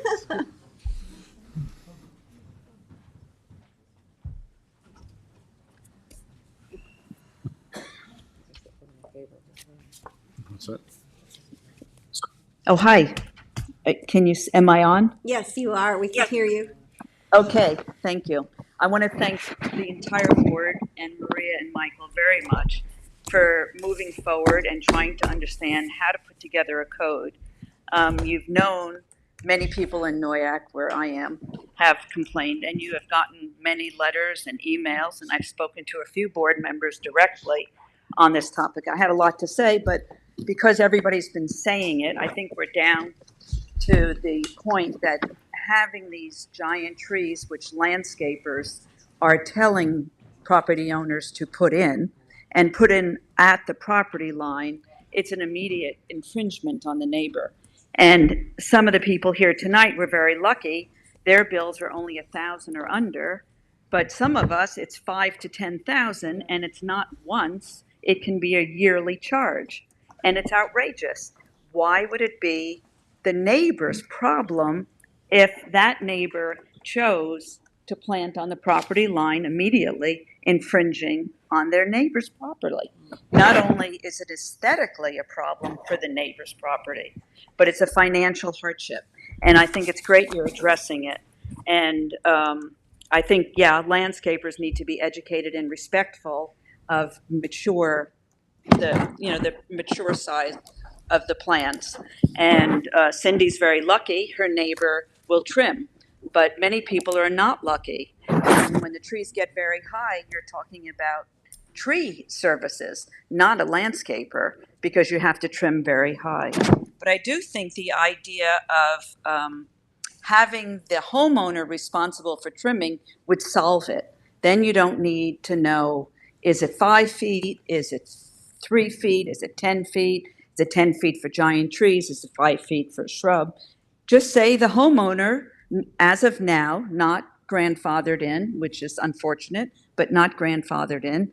The homeowner now is responsible. If their tree crosses over to their neighbor, they will trim. And then it's not so complicated. And I remember having this conversation a long time ago with Fred Thiel, and I think, Sean, you might have spoken with him, because he did feel that this was something that you could make into a town code and you would not have problems. But I think you see tonight, many people are bringing this up. It's sort of straightforward. You know, it's almost like that concept of a punch. If my hand touches your face, I went over bounds. I'm not allowed to do that. And so it's the same thing. Your shrubs and trees should not now canopy over someone else's property. So, and we can educate the population, because, you know, privacy is a big deal out here. And so I have it pretty private, and many people do. So that's something we need to address as a community as you get these larger trees. 30 seconds.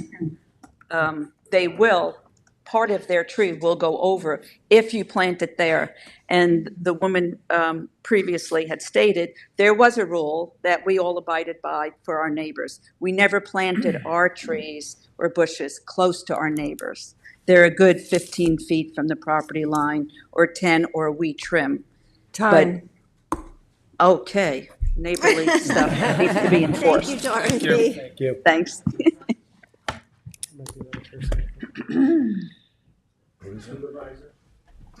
We have one more. One more on Zoom. We have 2 more people on Zoom.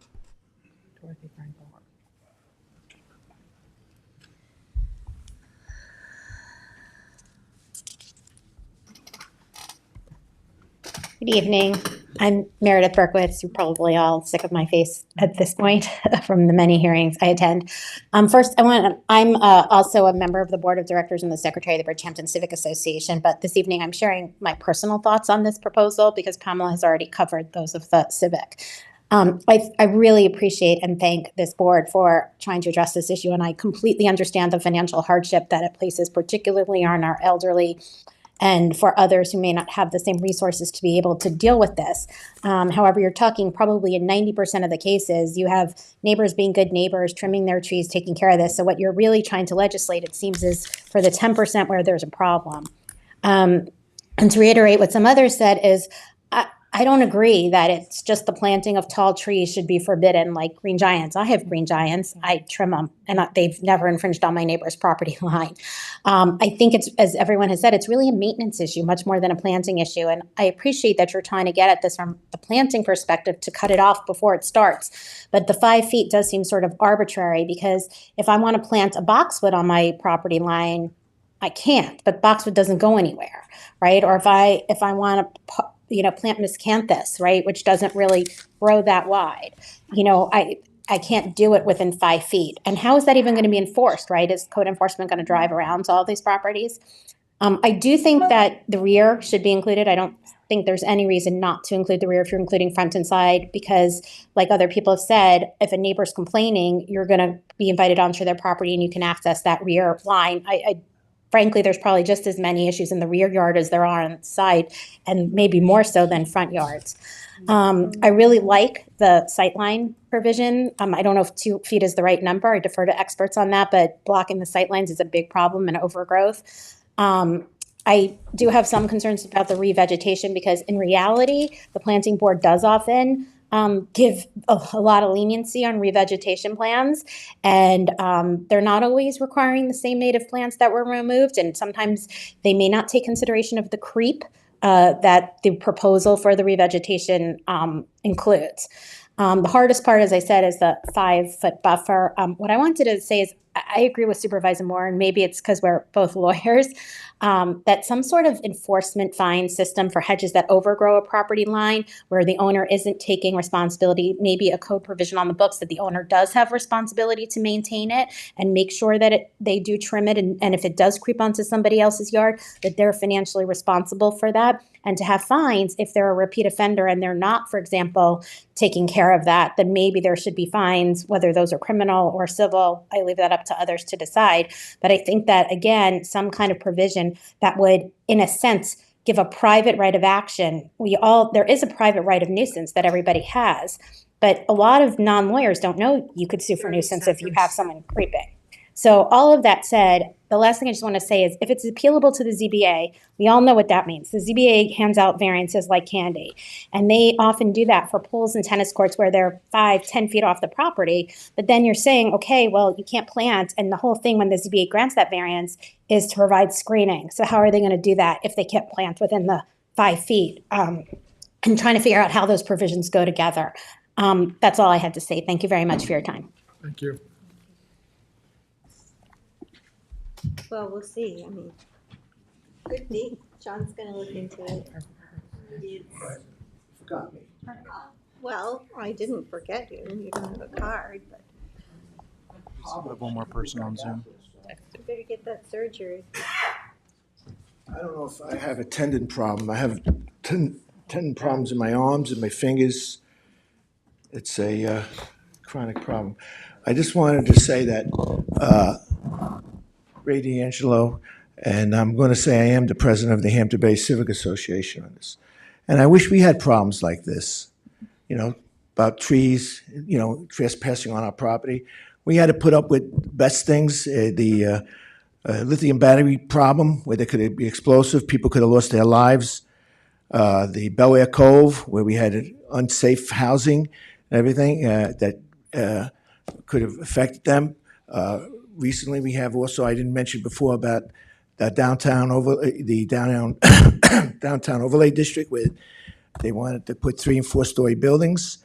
And there's a candidate in the recent special election that supported that, and he's not here tonight, I understand, right? So I just want to say, I have no feelings on this. I just think that it's going to be a mess to try to enforce this. And I know I have vicinity bushes, and they sent out runners, and they ended up on my neighbor's property, and he rips them up. And he's got stuff that goes back the other way, and I rip it up.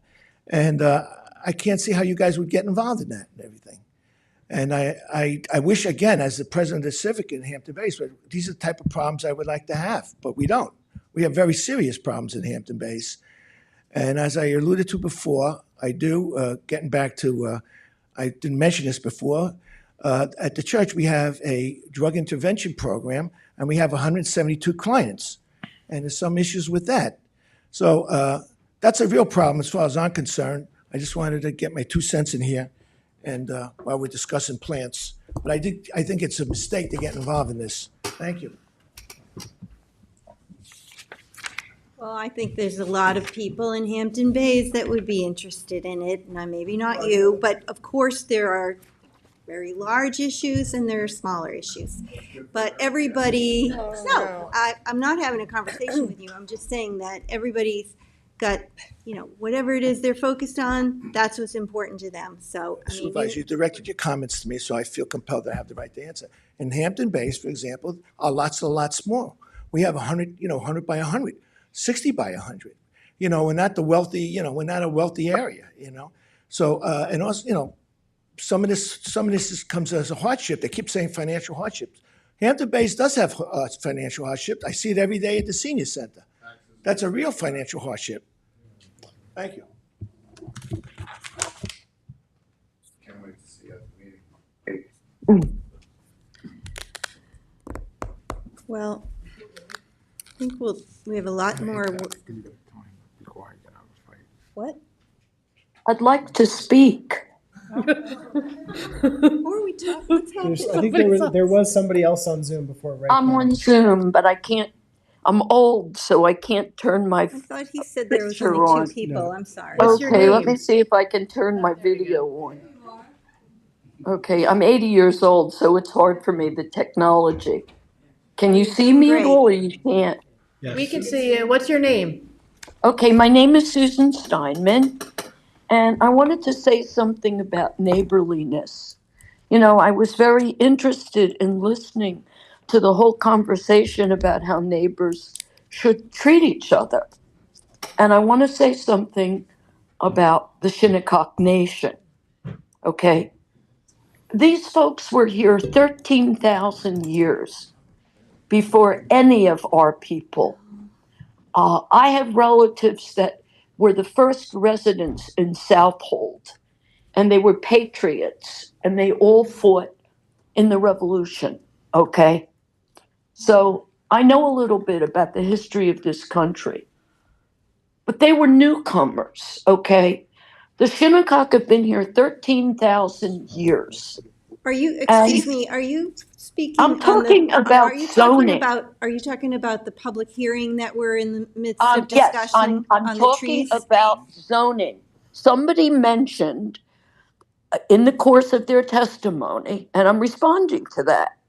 Does the Shinnecock want to build this, and isn't it terrible, and so on? And I want to emphasize that on the reservation, which is the Shinnecock Nation, they have a right to build anything on their land. It's their land. Enough of their land was taken away, okay? The Shinnecock Hills was their land. Most of the town of the Hamptons was their land, okay? A lot of their land was almost all the way to the Mastics and Shirley was their land. And now people are trying to tell them what they can or cannot do with Westwoods. Nobody can zone indigenous land. It's immoral, it's wrong, it's following the doctrine of discovery and the same kind of thing that has been done to the indigenous people for hundreds and hundreds of years. And I'm saying to you, there has to be morality here. It's not a question of what you have a right to do or what you can finagle. They are a very poor nation. They need income, okay? So they proposed a number of things that were all turned down, each one, by the town. And the town feels that it can tell them, and it's taken them to court many, many times, rather than being a neighbor to them, cooperating with them, working it out with them. There's been no neighborliness with them. And that's what I'm trying to say. I've heard a lot of wonderful things here about being a good neighbor. And I'm asking you, as a town board, to please be a good neighbor to the Shinnecock. Stop taking them to court.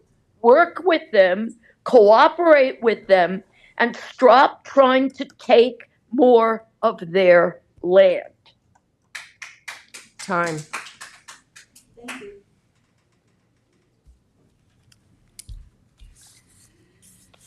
Okay, well, if no one else has any other comments about this, then, but we do have a lot of work to do on it. So, yeah, I mean, well, first and foremost, I just want to say that I respect those on the board that don't agree with this bill. I recognize your concerns. I recognize the concerns of those that have emailed the town board with certain specific issues. Thank you. I hope that today clarifies some of the various issues that you may have had, because I think there was some misunderstanding of the goal and the purpose of this legislation. But that said, I'm looking to work with the board on this. I want to be able to, gather thoughts and ideas and make this something that is viable for the future of everyone. So what I'd like to do, if you're the co-sponsor here, so if you agree, I'd like to maybe keep this open for another cycle, and then we can close it. Well, if we put it over to like the July 22nd meeting, that would give us time to see if there's some kind of a compromise. Would you want to have a language work that's session instead of acceptable. continue the public hearing that's not going to be moving forward as is and have to be renoticed anyway? Well, we did a work session last year, and this is sort of like what the fruits of that labor. I mean, we heard that from some people today that there's some agreement with the approach. Perhaps there could just be some tweaks. Sean, as the town attorney on this, do you think, could we make tweaks to this and it remain the same legislation? So you're going to have to renotice anyways. I usually recommend closing with a 14-day written comment period. So anyone who didn't comment tonight could submit written comments, and then you can consider that in crafting. If you want to keep it open and then close to the next meeting and do that. But you want a finite date to cut off so you can start crafting whatever you will move forward as a board.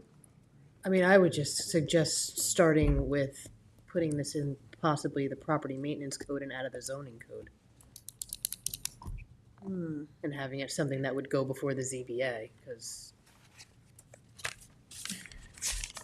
I'm happy to, so if we close it, how long can we do an extended time frame for comments?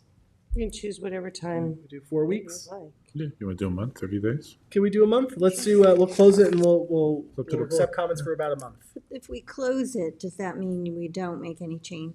It doesn't mean you can't make changes to it. No, I mean, no, that's no. the whole point, We're going to right? renotice whatever the board Well, would like to move. Yeah, but like with Best, like we went make through everything substan- line by line, right? If you end up making substantial changes, then you'll have to re-notice it and have a new hearing. If it's minor changes, then you won't necessarily need to have a new hearing. That's it. Right, this was noticed for a 5-foot buffer, so it was pretty specific. Yeah, we might be taking that out, but. Yeah, I think there's going to be some things that are taken out of this that are substantial.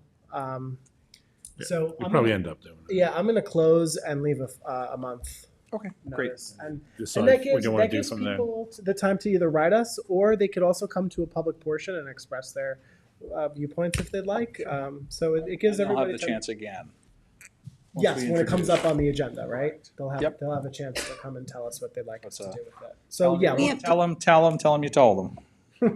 We have to do some, more. some discussion. In the yeah, meantime, yeah. too, we won't Absolutely. just wait the month. Yeah, so Sean, you heard from a lot of. Yeah, the I got folks, some and- good feedback, Okay. and we can start meeting and drafting again. Great, and I will make sure that the whole board is included on any of those updates. Great. Thank you. Great, thanks, everybody. Okay, thanks. So I move to close the public hearing and leave the record open for written comments for 30 days. Second. All in favor? Aye. Just to be clear, the speaking at public portion does not connect it to this public hearing. Correct. What? So they have to submit the Correct. comments for this hearing, but coming at another board meeting and speaking at public portion doesn't accomplish that. But they could. They could speak at a We public. can't portion. take the Oh, but it's video not and part of stick the it into the record. file, is what I'm saying. Oh, I You know, hear it has to be submitted. But to they us. could submit the emails. Of course, yes, but I'm just saying if coming and speaking is not, at a public portion is not going to. Be part of the record. Right, exactly. Thank you. All right, so that brings us to the public portion part of the meeting. I have several cards. The first is Gail Lombardi.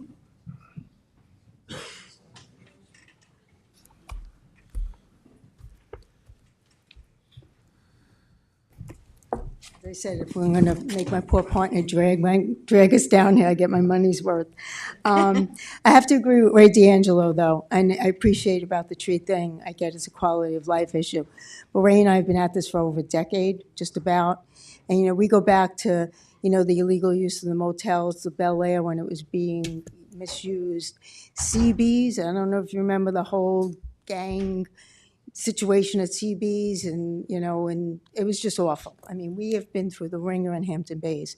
So when we get to the point that the most important thing that we're talking about is tree placement, I think both of us would be very happy. So that being said, you know, we are in a situation where, again, I appreciate this board looking at a bunch of different things, but all of the development is concerning to me, and including the Westwoods development. And so I was, as a person that had lived my life with a good portion of my career was billable hours. And I hate to say what my billing rate was 20 years ago. When I heard $1,200, I wasn't horrified, I have to say, because 20 years ago, our national partners billed in at $1,200. So I can't imagine what they're billing in today. But it's awful. It's absolutely awful that these are the rates that attorneys are charging, and I'm hoping that you guys are looking at those in detail and not being taken advantage of as a municipality. However, I go back, you know, to the overdevelopment in Hampton Bays, and while I am very sympathetic to the Shinnecock Nation, I see some people here, and their need for economic development, I'm also very sympathetic to the fact that, you know, going back to the Bianca case, when they were still talking about the casino, it would be almost like catastrophic effect on the Hampton Bays. So while I'm sympathetic, I expect the sympathy to be on both sides, in that, you know, it's very important that the town board protect the rest of the Hampton Bays collectively, because we would be all of Hampton Bays. I'm not a Westwoods resident. I'm not a Newtown Road resident. But again, Ray and I got involved, you know, way back. And so we didn't come here because we're a bunch of NIMBYs. I didn't file the lawsuit on the HBDOD because I was a neighboring property. I thought it was the best interest of Hampton Bays. And that is where my heart is. That's why we come to these meetings. And I think Westwood's development, along with all the other development, potential development in Hampton Bays, is an issue. And I think you guys really need to take another hard look, you know, the secret hard look of what's going on in Hampton Bays, and put in perspective. And hopefully, you know, we could try and potentially put a moratorium on commercial development along the Montauk Highway corridor, and come to some reasonable, you know, way we could get through the streets and, you know, get into stores and do all the other things, and park and do all the things we need to do to live in Hampton Bays. So thank you for your time. Thank you. Peter Sherman.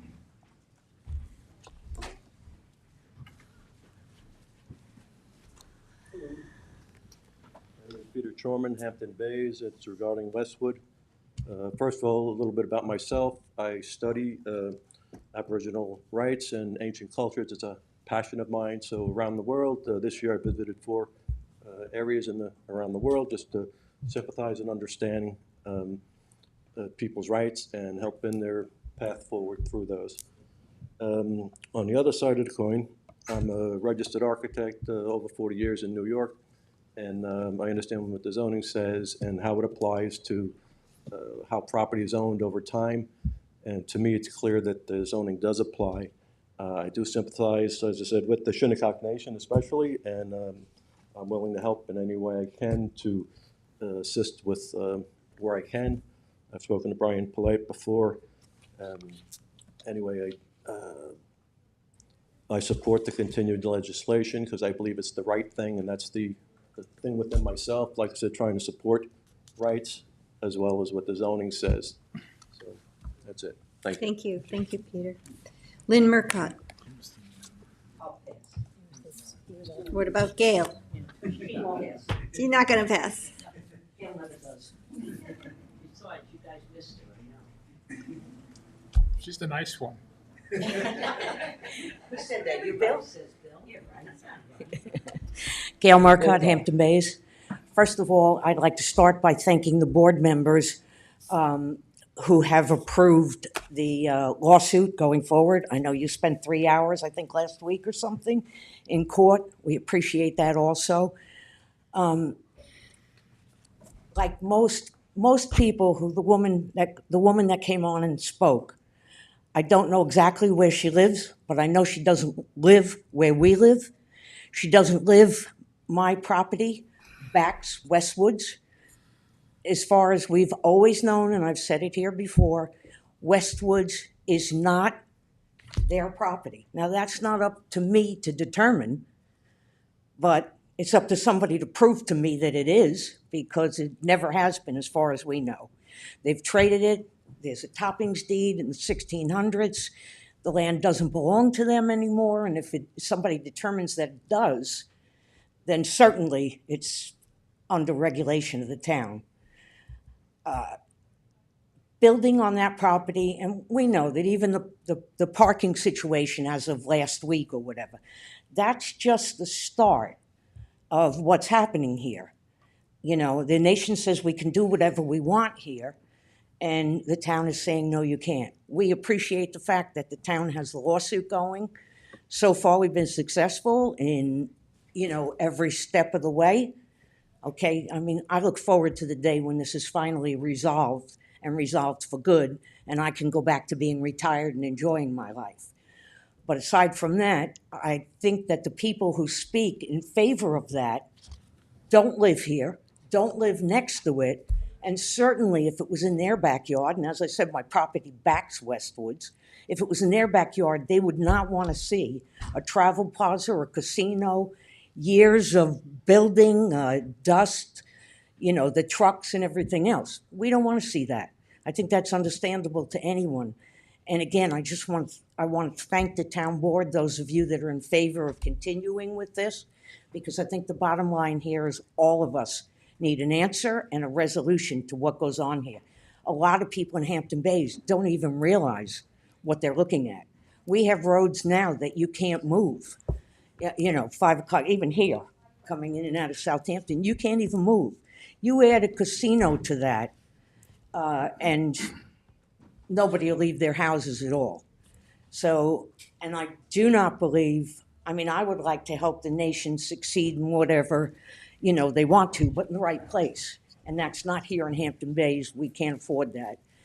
The backing, as far as, we've taken everything from them. 30 They seconds. need the money and everything else. That's, they have backers with much more money than we've ever seen in our lifetime. It's not just them, and we're taking money from them to go forward with this. They got backers on this. Everybody knows that. So I thank you for your time, and again, I thank you on the board for the people who support this lawsuit, and to keep going forward until we have an answer for the community. Gotcha. Thank you. I just want to, for the record, Ms. Merck, I welcome your comments as usual. I just want to say you mentioned that the property is not theirs. I just want to mention that there is a distinction between sovereignty of the property and ownership, and I know the courts are figuring all that out, right? I just want to say that they do own that property, though. So I just want to clarify for the record that that is the case. And I just want to clarify, Michael, that that's what you believe. That's not what I believe. I don't believe that they own the property. I believe that they traded the property. My family's been here 100 years. You can tell me they've been here for thousands. We have always been up, used that property and everything else. When I was a kid, there was no one else up there. So you believe, but you don't have anything to substantiate that. There is a topping deed which says that they traded the land. No, and many other Ms. lawsuits. Marcotte, and listen, I don't want to get into a back and forth. I respect that we disagree, but that is a fact that they own it. Now, in terms No, of I don't think it's a fact. I think you believe it's a fact. I don't. So you're right. We don't want to get into. All right. I have a right to. You have a right to disagree. Yeah, absolutely. Yep. Okay. Thank you. And now I'm over the 30 seconds. Tom, you'll have to tell me how you pronounce your last name. I'm sorry about that. Okay. I'm Tom Oleszczuk. Oleszczuk. Okay, that's a complicated Polish-Ukrainian name, but we've been here, 4 generations. Anyway, all right. I signed up to actually speak in general about the same project from the other point of view. Okay. Westwood and the development project there. Okay. But let me step back from that for a moment to give you a sort of a specific perspective here in this room, in this building. Okay. Outside, there are 3 big plaques with lots of names over the course of the last several decades. I'd like you to read the last one. The town of Southampton gratefully acknowledges and appreciates the following individuals and organizations for their participation toward the preservation of open space and farmland, its rich scenic cultural value, and the overall quality of life within the town of Southampton, Suffolk County, New York. Okay, now there's nothing in there that says you can't build, but what it does say is we have farmland, we need to preserve it. We have open spaces, we need to preserve it. Okay, Westwood's forest. Okay, but that's just one thing. The second thing is you look around here and you see photos and small descriptions of construction projects supported by the board. Okay, such things as a solar project and life-saving station and workforce housing. Okay, the town board is not opposed to building that contributes. Okay, that's sort of the second thing I'd like to mention. The third thing is right behind you, there are seals. And I'd like to read to you the top row, starting over here, the commonality of Southampton town. That's the trustees, the folks that have a responsibility essentially for the seashore lands and the like.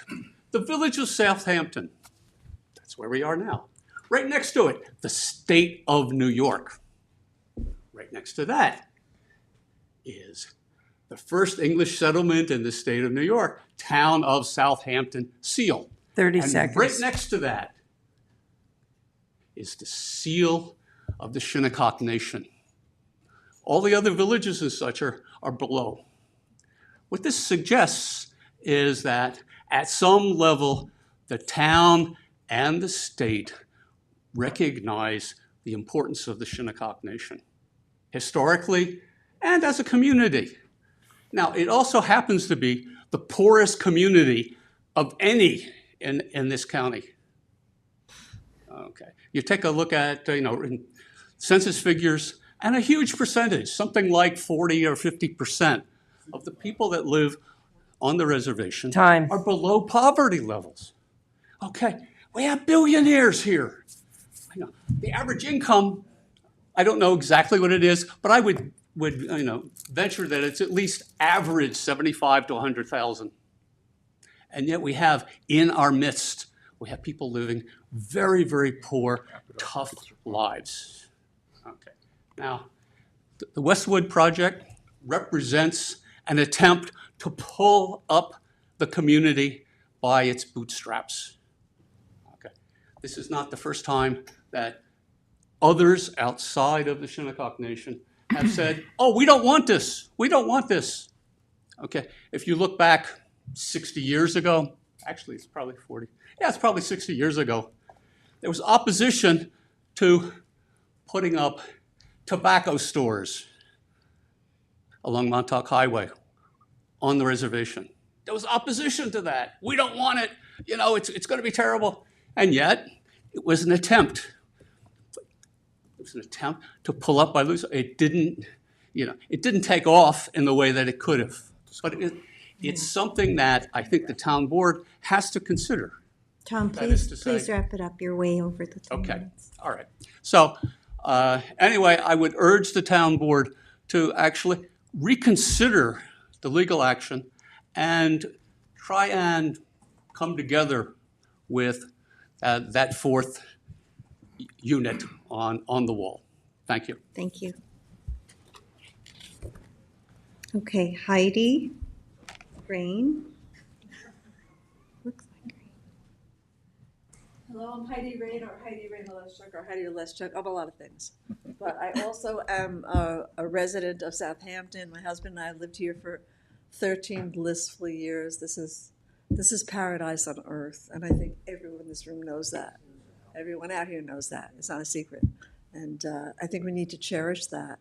I think you're doing a great job of caring for all the people in Southampton. I can tell by the way you're discussing things and tending to the people's needs, which is what needs to be done. And I love that kind of leadership. I wish it could broaden. I wish we could take our neighborliness and extend it, not just all the people who have committees and pancake breakfasts, but to the reservation, to the Shinnecock, to what's happening there, and to learning how we can be better neighbors, because I think we can. And as we start being better neighbors, there's a lot the Shinnecock can teach us. The Shinnecock share their trees because their trees are their relations. And I think if we started to think about our trees as our relations, we wouldn't fight about who's going to support the tree to be healthy. I'm just saying, let's broaden and start going into a level of truth that we really... I'm sorry. Ray and Gail, if you want to have a conversation, you got to go outside because they were respectful when you spoke. You need to be respectful when they speak. Thank you. I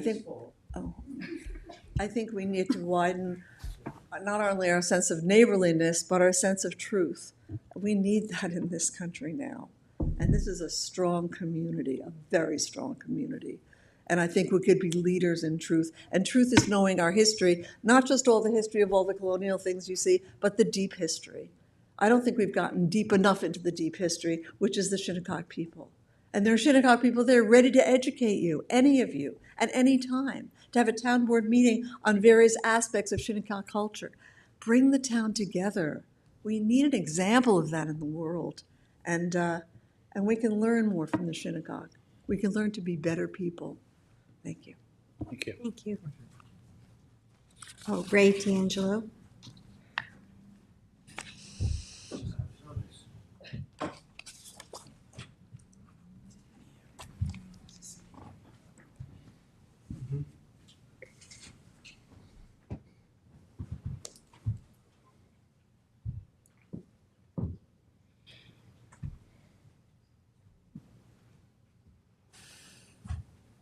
Okay, just to change the subject here. Ray D'Angelo, Hampton Bays. The point I was going to talk about is the clear cutting that goes on in Hampton Bays and the lack of any kind of ordinance to prevent that from going on. And it's unseen, it's unprecedented, the amount of trees that are being cut down, because there's also a lot of development going on in Hampton Bays, and they clear cut everything.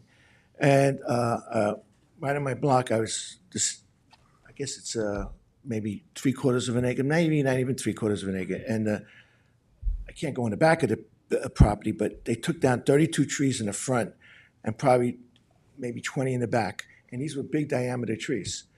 So I think there should be some type of ordinance to prevent this from going on. I mean, these trees are important. They're the first line of defense that filter our water, and we live on top of our water. And also, they're the habitat for various birds and stuff which we all enjoy, and that's why we came out here. So right now we have no. Ryan Murphy, we had him at our meeting, said there's no other than like the Aquifer Overlay District or in the Africa. I might be wrong. That there is no control over taking down trees, and I think it's badly and very important. I think we need it. I mean, it shouldn't be that they come in and they clear cut every tree, every living tree on the property. And right now, we have nowhere to protect us about this. So, Ray, yeah, I don't know if you noticed, but at the last meeting, Councilmember Iacilli put forth a proposed law just on that, to limit the tree clearing. But it was met with some issues, and again, so it's something we need to work on, and we've got a meeting planned with We our will- land use administrator. Yeah, we have some work being done to it. We're going to get some input from some of our departments, and we will reintroduce it for a work session, and we hope that you pay attention to that, and I'll make sure you're informed of the steps that are taken. Because we know it's an issue, but it's a complicated one to address, so. I'm sure it is. Yeah. Everything's complicated. I know, right? You know, I'm still aghast about the 5 foot with the bushes and everything. Well, see, just like tree clearing's important to you, that's an important Well, issue this is to a big, someone this is a else. big item, and you know, this is a big item because, again, if you see what goes on, you know, one day there's like a forest there, and the next day there's nothing. So I did call each of one of my colleagues. I did call you as well, and I said that I was withdrawing the resolution until those changes are made. And I think everybody is aware that we're working on this. And yeah. Now, I just, in the interest of giving like a shout out for the Civic Association, on July 1st, which is Tuesday, we're going to be honoring the Southampton Animal Shelter. Got the proclamation, you know, I guess. We'll get a certificate. And we're gonna have from 6 to 7. It's going to be the adoption van there. So if anybody wants to come, it's interested in adopting a cat, a dog. They also have rabbits. They can come and 30 our meeting- seconds. Our meeting will start at 7 o'clock. Okay? Then I got that in there. All right. Thank Thank you. Very much.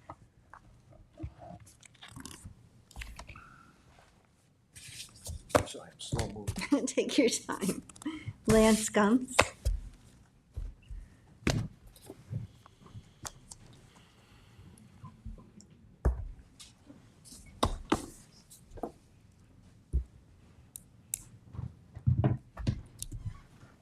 Akamari, Nika Patel, Kisak, Kigawatt, Natanawis, Tapias, Nashanawak.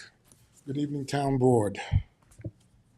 I'm here tonight because the Shinnecock Nation and our chairwoman sent 2 letters to the Town Board requesting the removal of our tribal seal.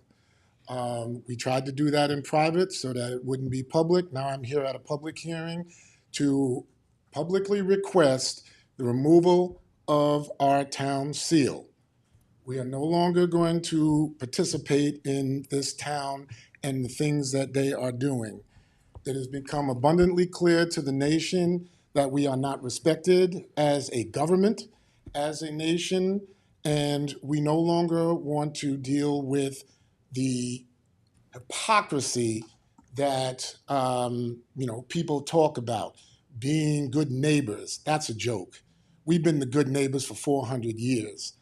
We have discussed this within our community, and it is clear that there is a great disdain in this town for the Shinnecock people, the Shinnecock Nation, and as such, we are respectfully requesting that our seal be removed. We are also requesting, since you talk about zoning and you talk about codes, we are requesting that the town of Southampton follow its own code. There was supposed to be a 30-foot buffer between the Shinnecock Westwoods territory and the Quail Run residents over there. It is in your codes, it is on a map, and yet that has not taken place. It did not take place, and as a result, there is encroachment by our so-called neighbors on our territory, and we are respectfully asking the town of Southampton to follow its own codes and to deal with the encroachment upon our tribal lands. And to those who think that those lands do not belong to us, it will be proven. It is coming. We are coming. We are not going away. 13,000 years we have been here, and we will be here. And we are not going to sit back and watch the encroachment upon our lands continue and that you come to us and talk about zoning. It's abundantly clear to us after this last fiasco with us being told that we could not park cars for the staff of an event that we were holding, that this board has systematically come to the conclusion that they are going to try to deny us every form of economic development that the tribe tries to do. And that is unacceptable. That was a complete slap in the face to the nation for that ridiculous letter that was sent to our partners saying that we could not park staff cars on our tribal lands. There was no infringement. It wasn't on Newtown Road. It was on our land. Staff cars. And you say to us, we should speak, we should talk, we should be good neighbors? You all need to look in the mirror. We are no longer tolerating this nonsense. And then now we get another letter from the town saying that our partners need to pay $20,000. We didn't have a contract with them. We didn't have a contract with Mr. Murphy. There was no discussion about you utilizing Southampton College with a hazmat team. There was nothing to the nation or to the Palm Tree Music Festival folks. Yet you send a letter out requesting $20,000. You wait for that to happen. Well, The things that have transpired here are unacceptable. And trust me when I tell you, the Shinnecock Nation is no longer going to tolerate it. So what happened in federal court the other day, be prepared, because it's coming. Thank you. Just a minute, please. I will say that we don't, with respect to the seal, Jim spoke with Chairwoman Gore and said that we were sending a letter, and I just signed a letter today that on behalf of the town, in response to your recent request that the seal of the Shinnecock Nation be removed from display in the town hall meeting room and delivered to the nation, I want to begin by acknowledging the long, proud history of the Shinnecock people in this region. Your enduring cultural contributions and presence are an inseparable part of Southampton's identity. We understand and regret that you feel that the town has not honored your sovereignty. While we may differ in our interpretations of certain legal and jurisdictional matters, I assure you that the town remains committed to maintaining a relationship rooted in mutual respect, dignity, and continued dialogue. I mean, you told me once before, you said, I know you're doing what you feel like you need to do. And I think that what we're doing with the litigation is merely, to get a determination from the court. That's it, and I regret that it seems to be interpreted as a lack of respect for the nation as a whole. It's really a dispute regarding this one parcel. And the letter goes on to say that the seal of the Shinnecock Nation was placed in our meeting room alongside the seals of our incorporated villages to acknowledge the historic and contemporary presence of the Shinnecock people within the boundaries of the town. It's meant as a visible sign of inclusion and recognition. We believe it serves as a symbol of the open door that the town maintains towards the Shinnecock Nation and its citizens who are also citizens of Southampton and New York State. The town of Southampton continues to recognize the sovereignty of the Shinnecock Nation at Shinnecock Neck, which is subject to federal jurisdiction. But at the same time, the town, like the state of New York, exercises jurisdiction over the lands and people within its boundaries as defined under state and federal law. While our views on specific land claims may not align, we remain committed to constructive paths forward. And in that spirit, we would like the seal to remain in its current place in Town Hall, where it stands not only as a tribute to the Shinnecock people, but also as a symbol of our willingness to engage and work cooperatively on issues that affect all of our communities. We hope that the Shinnecock Nation will continue to engage in dialogue, and we remain open to any future discussions which you may wish to initiate. So that's how we feel, and I really regret that the lawsuit was taken in a broader, as being viewed differently than that. It really is the issue of the Westwoods and how it's held and whether the zoning of the town applies. And I don't know about the bill that was sent. I know Ryan Murphy, our public safety administrator, was involved in conversations about police and, EMS services, so I can't speak to that. I can't speak to the bills specifically, but I can speak to the fact that our public safety and our police department were actively engaged with the Palm Tree Festival people to make sure that people were safe going to and leaving that festival. They worked with them. They revised the safety plan 5 times before the festival to make sure that the safest protocols were in place, to make sure that the nation had that festival on the reservation and made sure that people were safe. Yes, hazmat was at the college in case, God forbid, there was an emergency and we needed a response. When Northwell couldn't provide enough ambulances, Hampton-based volunteers came and transported. They had protocols and people in place to make sure that your festival went off flawlessly. And I know that you all did a lot of work to make sure that happened as well. And it's partnerships like this to make sure that things happen, to make sure that people are safe going to and leaving the reservation for these festivals, and they feel free to go and enjoy themselves at these festivals because they know they will be protected both on and off of the reservation when going to and coming from these events, that we partner together and make these things happen. There was no partnership, number one. Number two, your town board, your town facilities was not asked for. We had 107 state troopers, which is required by New York State to provide, to be provided for us. We weren't asking the town for anything. So to come back with a bill when there was no discussion about that or any of that is unacceptable, no matter how you want to try to spin it. Number two, I appreciate your letter. The letter has a lot of things in there that in a different time, in a different place, in a different space would have meaning to us. But it has absolutely no meaning to us at this point in time, with all due respect. We are not going to leave our seal here. That has been discussed numerous times with our people and with our council. And so however you all perceive what has transpired here, it is basically an act of war against the Shinnecock Nation. And that's how we perceive it. That is how we're looking at it. That is how we're taking it.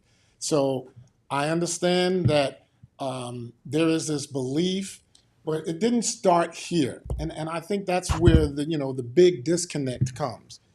It started when he was talking about the tobacco stores. It started with the town coming after us for the cigarette stores. It started with the town and the signs. We can go down this list of things that where the town has systematically come against the nation. And so when you say, now it's this one incident, no, it's a cumulative effect of all of the things that the town has done. And not, it's not this board, previous boards, but at the current point in time, it is this board. And so when we're looking at it from our perspective, and we have long-term memories, we don't have short-term memory. When we're looking at it from our perspective and and really analyzing all the things that have been done over the course of this time, you talk about our land, 1859, 3,900 acres was stolen from us, stolen outright with fraudulent signatures. So when we look at all of these things and we look at this long history, it has been a history against our nation, against our people in all forms. So we have reached that point where we're saying no more. And so, to the sisters, I see them, I saw them in, Home Depot. We had a long discussion. But the reality of the situation is that land has never been out of our hands, and we intend to move forward with every single one of the projects that we're doing. And there will not be any further discussion with the town. That's, a directive from our people. Just like you have your constituents and you have to listen to them because you're voted in by them, we're also voted in our community, in a government, in a governmental election, just like you have, by our constituents, and they're tired. We're all tired of the treatment that we have received from this town for 400 years, not just this particular incident. The thefts of our land, the encroachments upon our land, the use of our waterways, where we're challenged for even doing subsistence fishing and rights that we have going back to these so-called deeds and patents that you talk about. We look at all of these things, and so it's a cumulative effect of all of the things that has happened to us, and we're tired. And with all due respect, you have your job to do, we have our job to do. And Mr. Murphy put us in a great position. So, and I didn't give my name. I'm Lance Gums. I'm the vice chairman of the Shinnecock Nation, and I'm also the vice president for the National Congress of American Indian for the entire Northeast region here. Thank you very much for allowing me to speak. Thank you, Lance.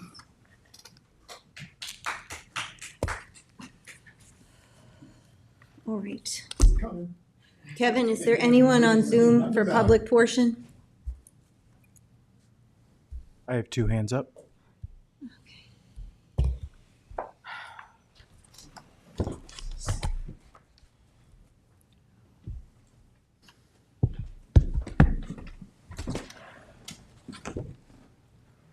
Good evening again. I'm Meredith Berkowitz from the Bridgehampton Civic Association. I actually was going to speak during the public portion on MRTA, but I want to go back for 1 second on the tree proposal. I was wondering if it might be possible, given that there's so much public input, if maybe it would make sense for some kind of town hall Q&A, because it feels like maybe the public has a lot of questions, and a back and forth where you could submit written questions and have those answered might be something that's helpful. Going back now to what I came to talk about during the public portion, I want to talk about murder, and coincidentally, someone else spoke about it earlier tonight in connection with a different public hearing.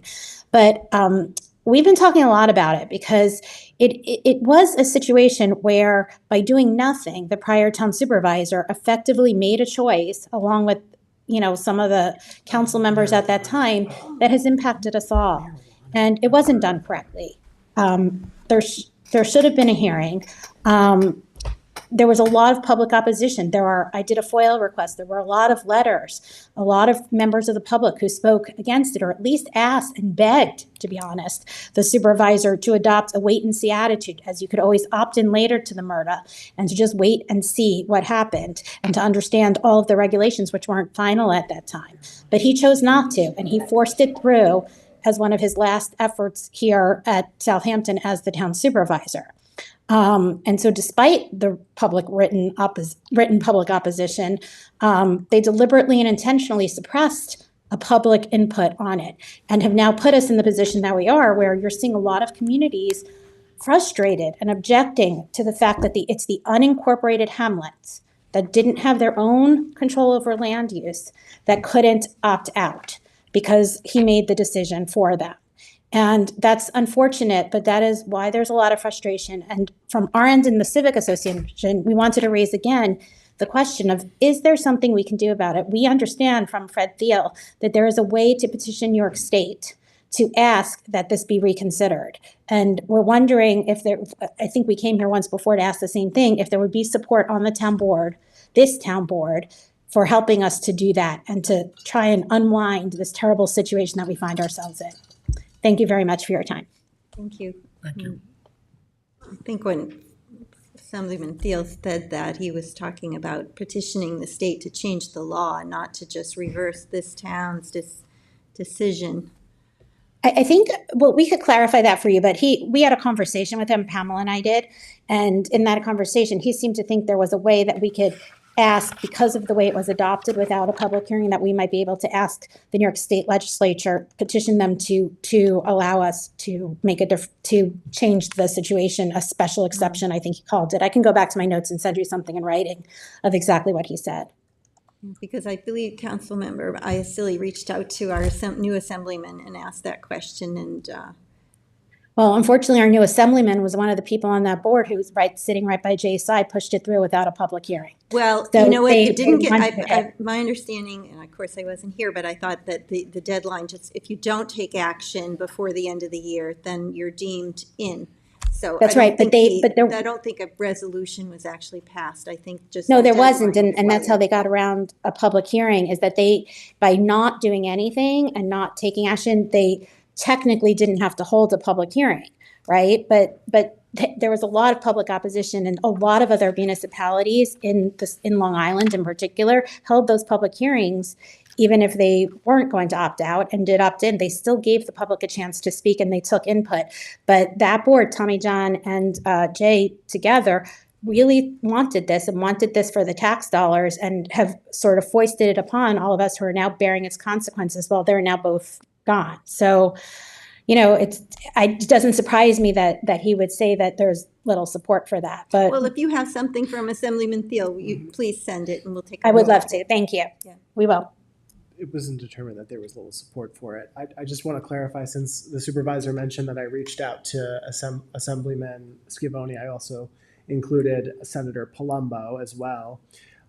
It wasn't that there wasn't support for it, it's just that there is a process involved with it, and if the town would have to really expressly consider that process, I just don't know if we have had the discussion to really embark on that process. I thought what they said was the process would be the state would have to change the law to say that, now the law says if you do not opt out in that first year, you cannot opt out going forward. So we would have to have them change the law to say, now you can opt out whenever you choose. And I don't know, I don't think the state will do it because they're looking at the revenue. Yes, right. They would need to gain some sort of majority approval in the state to move ahead, but does the town really want to push our representatives to do it, was the question that Mr. Scavone did relate to the board.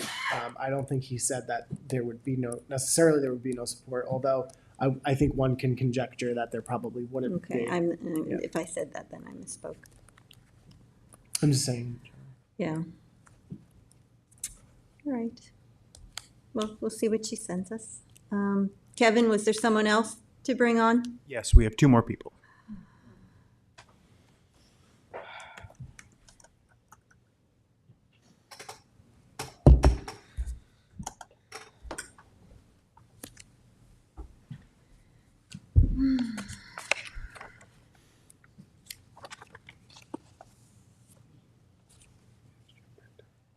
Hi. Hi, can everyone see me? Yes. All right, good evening. I'm Diana Adams and I live in Hampton Bays. And I'd like to thank you for the time and resources you have dedicated to clarifying your legal authority and responsibilities related to Westwoods. I think that what sometimes gets lost in the discussion, but has been made very clear tonight, is that there is legal uncertainty over the town's obligations with respect to Westwoods, and that you need to take steps to clarify what those are. And there has been discussion of the cost of doing so. But when considering the costs, you have rightly also considered the costs of not doing so. For example, the Chief Marshal of the Southampton Fire Department has stated that his department has not been involved in assuring the fire safety of the gas station. This despite the fact that the Southampton Fire Department would be called on to fight any future fires at the gas station. The fire department did not ensure that the proper materials were used when the gas tanks were buried to minimize the risk of leaks. The fire department did not test the delivery piping to ensure that the risk of ground contamination was adequately addressed. Neither the marshal nor any of our firefighters know whether there is a water main with a fire hydrant at the gas station to provide access to sufficient water in case of fire. The fire marshal stated that installation of flammable liquids or gas without obtaining the approval of the fire department is inherently dangerous because gasoline is highly flammable and can easily ignite. Given the close proximity of the gas station to neighbors' homes, the fire marshal also opined that there's a risk of fire or spillage directly into their backyards. I mean, all of this is what the fire marshal said, not what I'm saying. Now, you already know, and that, but others might not be fully aware that there is a cost of your doing nothing, and that the cost of your doing nothing might be high. It might be counted in human lives. So, I just want to say that, oversight and assuring the safety of the citizens of Southampton is your responsibility. And I think that that's been acknowledged tonight by both sides. Every side has to do what they have to do, what they're legally required to do. And I thank you once again for diligently exercising your duties. Thank you. Thank you.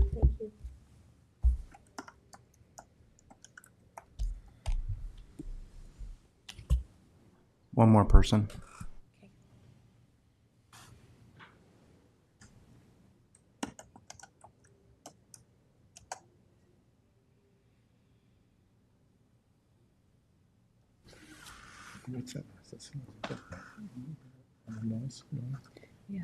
Hi, we can see you, but we can't hear you.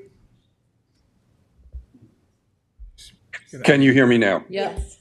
That's great. Thank you to the board and thanks to those listening. My name is Matt Bessel. I live on Matinacock land. I was born on Long Island, so I'm a native Long Islander. I'm 65 years of age and I'm an elder. And I would just like to say, as a 6'3" Caucasian gentleman living on this island, that basically what we heard tonight, to me, breaks my heart. That the indigenous people that have lived on this land for 13,000 years, I was taught at Huntington schools back as a kid that they lived here for 3,000 years. They've lived here for 13,000 years.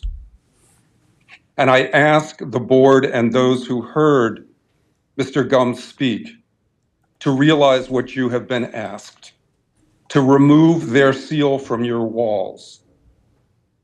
This is a very serious request, and I feel that we have, especially those of us who are of European ancestry, people like Charlemagne, who 1,000 years ago rode his horse and led his people, and we view him as a great leader and a Christian, and basically that was 1,000 years ago.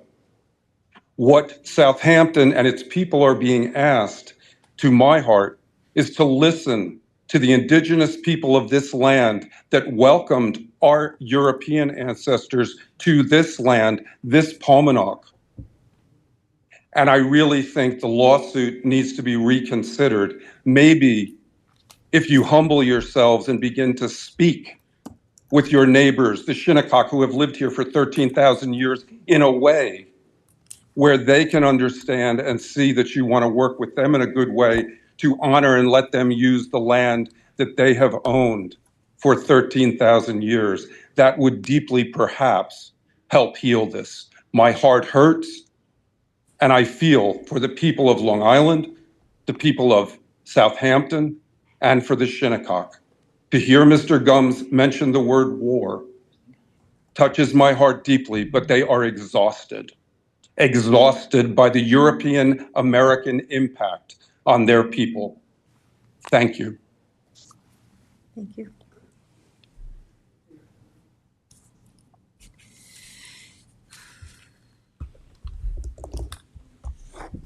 Kevin, is there anyone else? No one else on Zoom. Well, thanks everyone for your comments. I move to close public portion. Second. All in favor? Aye. Okay, let's move forward with the resolution. Board Resolution 2025-823, authorize supervisor to sign contract with LK. Believe me, I'm not against you. I'm not.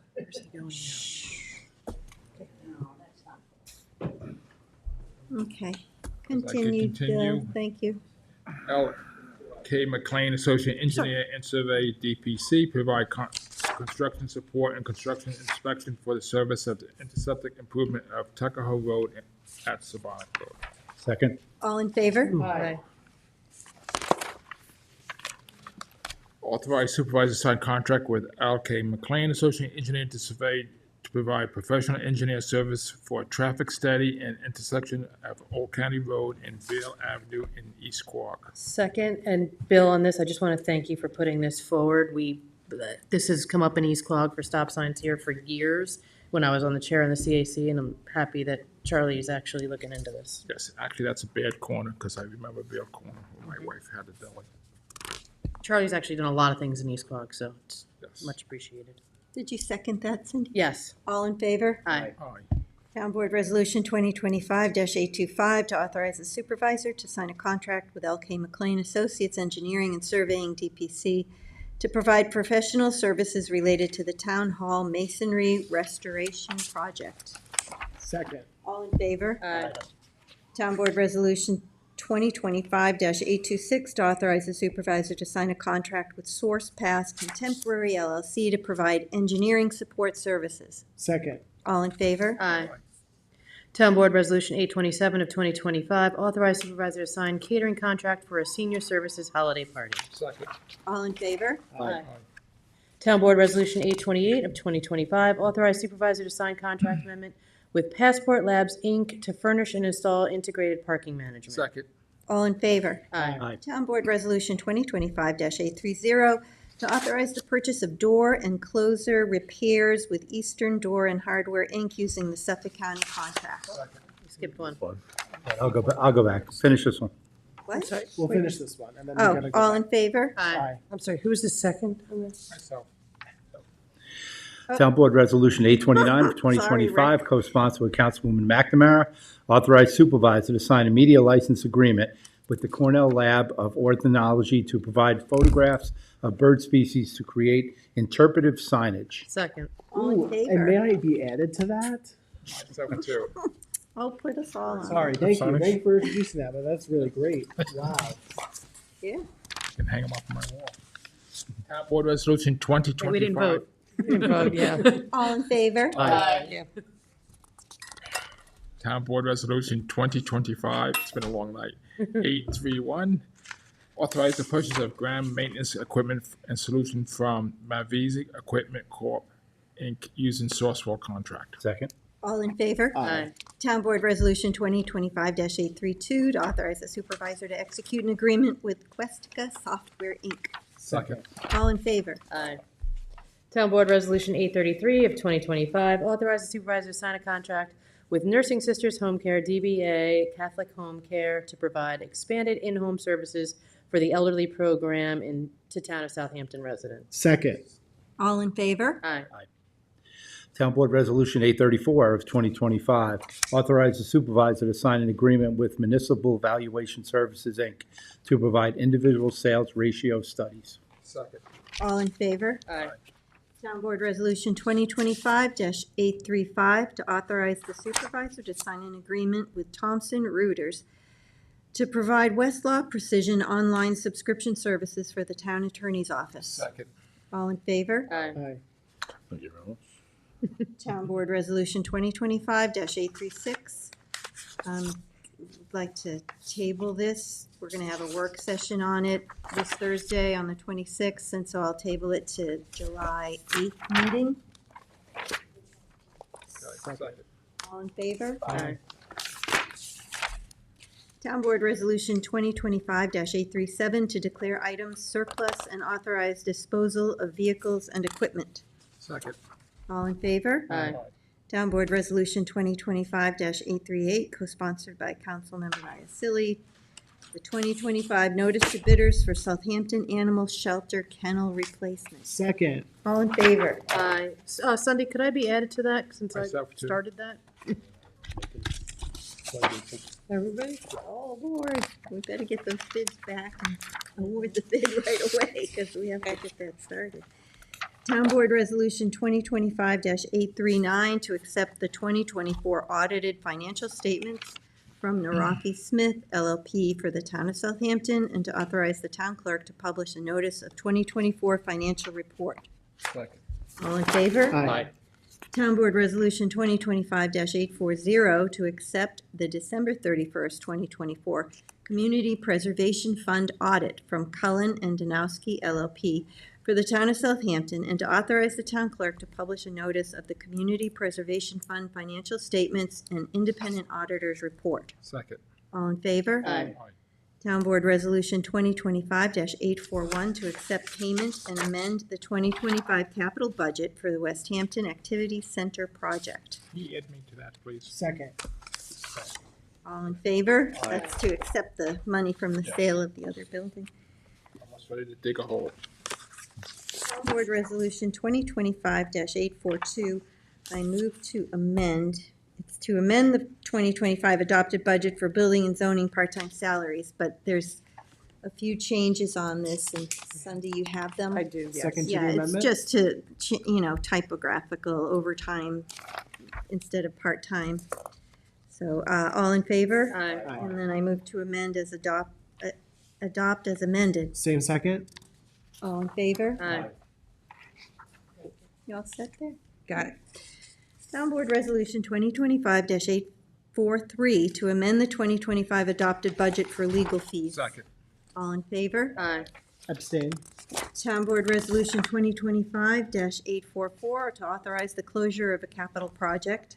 Second. All in favor? Aye. Town Board Resolution 2025-845 to authorize the closure of inactive restricted accounts. Second. All in favor? Aye. Town Board Resolution 2025-846 to amend the 2025-2029 capital budget based on the debt reduction policy. Second. All in favor? Aye. Town Board Resolution 2025-847. Authorize addition funding for the legal active DLV Quad LLC ET versus the town of Southampton. Second. All in favor? Aye. Town Board Resolution 2025-848 to authorize the supervisor to sign a statement of annual financial and operating information and file with the Securities Exchange Commission. Second. All in favor? Aye. Sorry.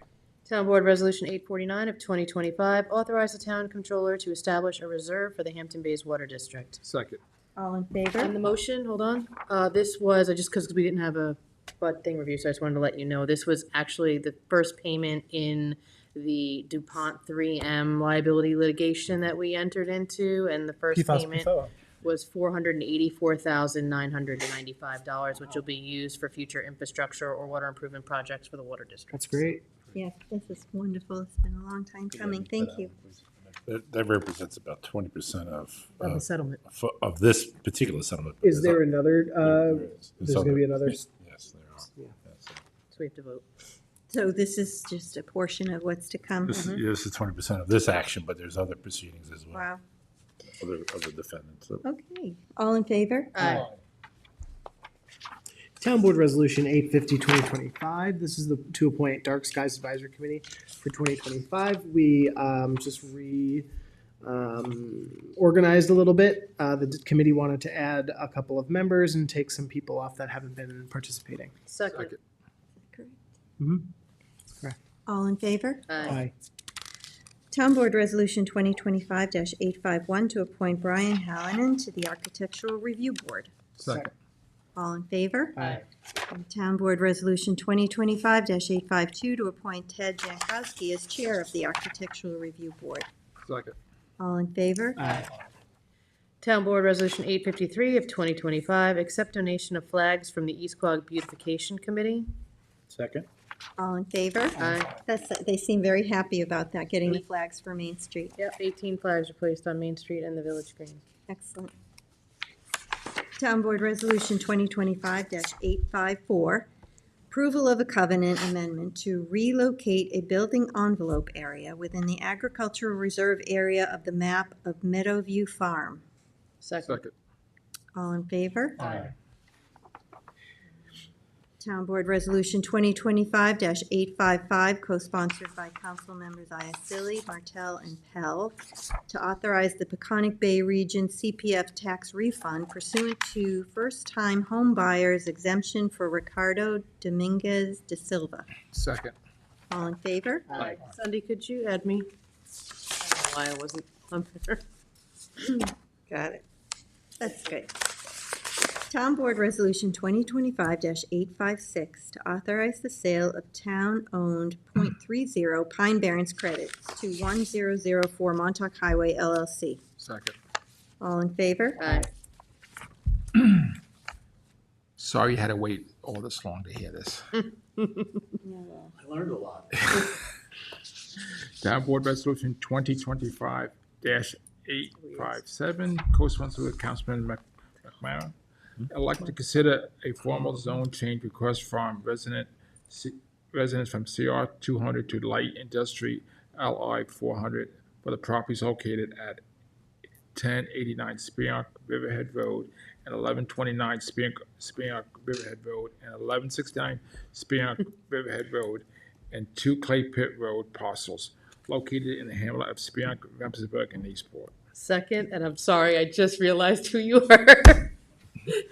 Well, it's good that you're here. I don't want to be on a town board. I just want to say this is greatly needed because if this goes through, it's going to help a lot of commercial and commercial people who need a place to work at. And we actually went and toured the site, and you showed us around the area and why this would be beneficial. And Michael's is working on getting and the whole board is working on trying to get the exit ramp, so that would even help this area.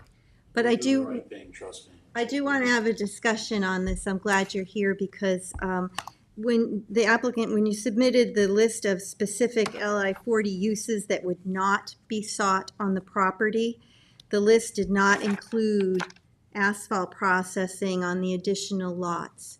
So I think that might have been an inadvertent omission. And Yeah, I think so, because You'd have to just step it up. should have been a problem. yeah, I thought it would have been, but Yeah, because that was part of the purpose. We needed a little bit more room to do recycling.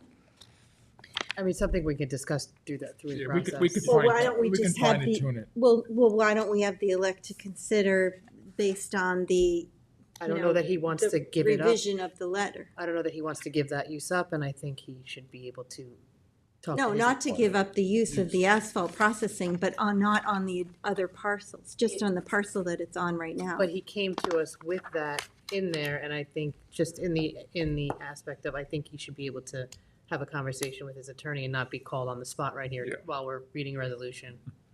But you told the land use administrator that you didn't intend to expand the processing of the asphalt plant onto the additional parcels, but I Not think the it was- asphalt plant, but the recycling. The recycling. Because we're taking Southampton's material in and we have no other place to put it. Right, Because some of the recycles they use back when they make the block. so the storage is one thing, but the processing of the asphalt is to be confined to the parcel that you're on right now. We don't have enough room to do that. That's the problem. Well, that wasn't my understanding. I think that it was represented that you weren't going to expand the processing plant. It was pretty clear. Not the asphalt manufacturing plant. That's what I'm talking Just about. to make- That's all I'm Not gonna talking expand about. that. Not gonna expand that. But we're gonna recycle on that property is what we're hoping to do. Make the clean. And that would be portable equipment. It wouldn't be an asphalt plant. Yeah, so can we, if we were going to just put this through tonight, could we? put- Whatever way to clarify, it's fine with me, because that's not our intent. I don't think we need to change this resolution to do that. I think we can do that through the change of zone process. Well, I don't know, because the resolution references the letter that was submitted that lists the additional. What do you think, Jim?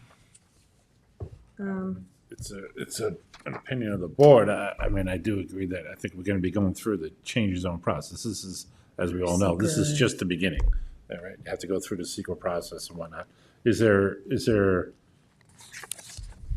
the board consider their elect to consider, did they base it on a specific set of circumstances? He had told the board that he was going to be doing recycling on this property. And then they submitted a list of things that they would not do, but it didn't include Is that list the reflected in this? recycling. I mean, it didn't include. I'm just saying, is the list reflected in this resolution, or? It says it references the letter that they sent with the uses that they wouldn't, I mean, but that's what we agreed to, that's their lawyer drafted. I think it's unfair to ask to change it now as we're adopting this.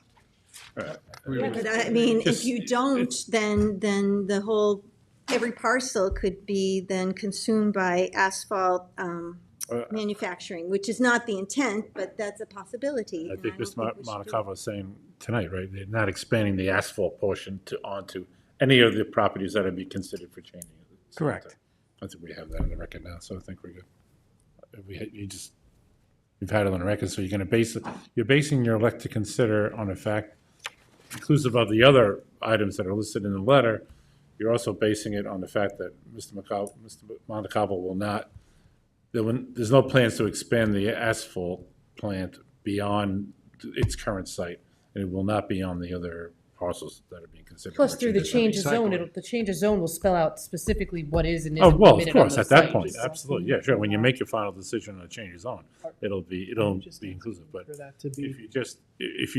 I mean, in my understanding, Ms. Supervisor, your concern is you might not even elect to consider the change of zone unless it's clear that the asphalt plant is to remain on, not to be expanded onto one of the other change of zone parcels. That's what I thought we were considering, and that's what was represented, but that wasn't what came in the letter. Okay, but And I I think it believe- might have been inadvertently omitted, but maybe it was intentionally omitted, I don't know. I We've think made the he, record clear tonight I that think that we spoke that the blacktop was gonna stay exactly where it was, and the other property, he wanted to put the recycling. recycling and build the Yeah. buildings and rent them But out. then why think didn't everybody's on the same why didn't the letter reflect that? You know, I don't think that, no, anyone even thought about it, because No. the blacktop was the Well- blacktop. And he Portion. never even during our work session said anything about expanding Yeah, that at all. so, We have it in the record tonight. Yeah. So, I mean, when we we could put it in later in, We're gonna have to spell out very specifically what uses are and aren't permitted when we do the Through the change change of of zone. zone process, absolutely. And we adopt that resolution to change the zone, there we can make sure it's spelled out and very they've clearly been that very it's not honorable to permitted. work with. oh, yeah, I'm really pleased, don't take it as it's just, there is something in writing that conflicts with what was represented, so I just wanted to clarify it for the record. Yeah, I think that would just, I'm surprised because I went through a whole checklist of what we could do and what we couldn't do. It mentioned, concrete processing would not be allowed, but not, the expansion of the asphalt processing. So, all right, well, if, as long as we can do But it. Mr. with the- Montecalvo, your intention is not to Right. expand the Absolutely not. asphalt. All we want to do is recycle on it. And like I said, it's 99% of it's Southampton's material that we're recycling. it's non-returnable, no. Thankfully, he stayed here for 3 hours for him to ask this question. Yeah. You weren't here. What now? I haven't seen that letter, It was worth it. It's got Yeah, it was worth a whole it. bunch of uses that he's giving up that Include- would be allowed in LI 40. inclusive of the asphalt line. But I don't think That's what asphalt, was even- I don't was think mentioned. asphalt, I don't think that's even allowed anymore. Right. I think you're like, it's an old I think we're all on non-conforming the use, same right? page. I mean, I feel very. Yeah, comfortable with I It's don't not think- even a use that's on Mr. our use tables Montecalvo's, anymore, I don't think. I think it's a non-conforming use at this point. It wouldn't be permitted in LI 40, that's why he wasn't asked to give it up.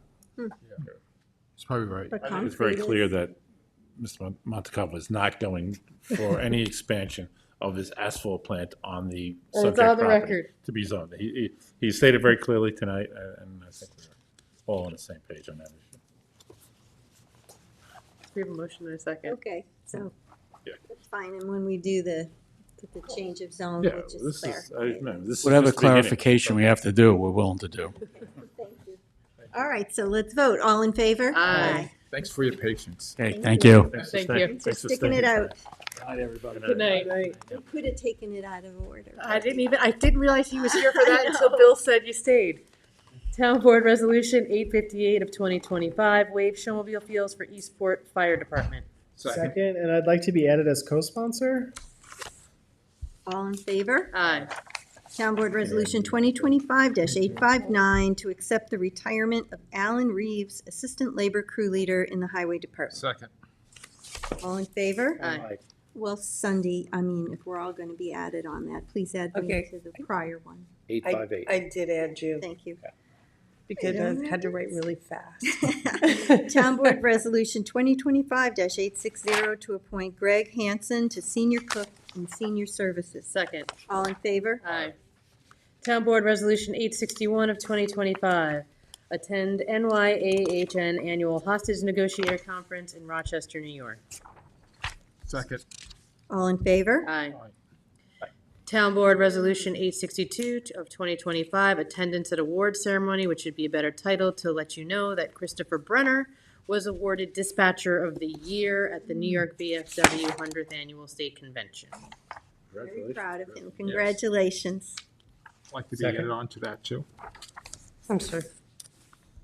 And Chris Brenner is. Are you on 860? 862. He was born and raised in Southampton. I don't have 861. Okay. There is no, well, I did 861. It was a hostage negotiator conference. Who was the second? I was. That's 61. Okay. All right, 62? Who seconded? I was. Bill did. All in Can you add favor? me- Can you add me to Aye. that one too, please? No. What, I'm sorry, on which one? 862. Now we're getting punch drunk. Okay, so you want to be added to 862. Bill. Bill. Okay. And he's the second. Did we Got it. vote on that? Nope. All in Kinda did, yeah. favor? Aye. Town Board Resolution 863 of 2025, authorize attendance at the New York State Association of Chiefs of Police 2025 Training Conference. Second. All in favor? Aye. Town Board Resolution 2025-864, co-sponsored by Councilwoman McNamara, to authorize attendance at the U.S. Open in Oakmont, Pennsylvania. Second. All in favor? Aye. Town Board Resolution 2025-865, to authorize the supervisor to sign a stipulation with the PBA. Second. All in favor? Aye. Back to the U.S. Open one, I just want people to not think we sent a police officer to the U.S. Open and we're paying for it. Captain Cobb went in order to look at their safety protocols and stuff for the U.S. Open, which will be here next year. Does he play golf? I don't know, and if he did, it was on his own time. Not on that course. I doubt on that course, exactly. It's tough. Town Board Resolution 2025-866, to authorize the town supervisor to sign stipulations of agreement. Second. All in favor? Aye.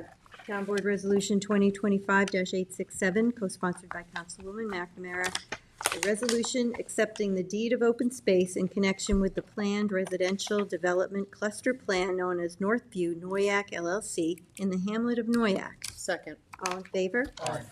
Town Board Resolution 2025-868, a road review application for Jacqueline Cressy, Suffolk County Tax Map number as indicated, situate at North Sea, is accepted.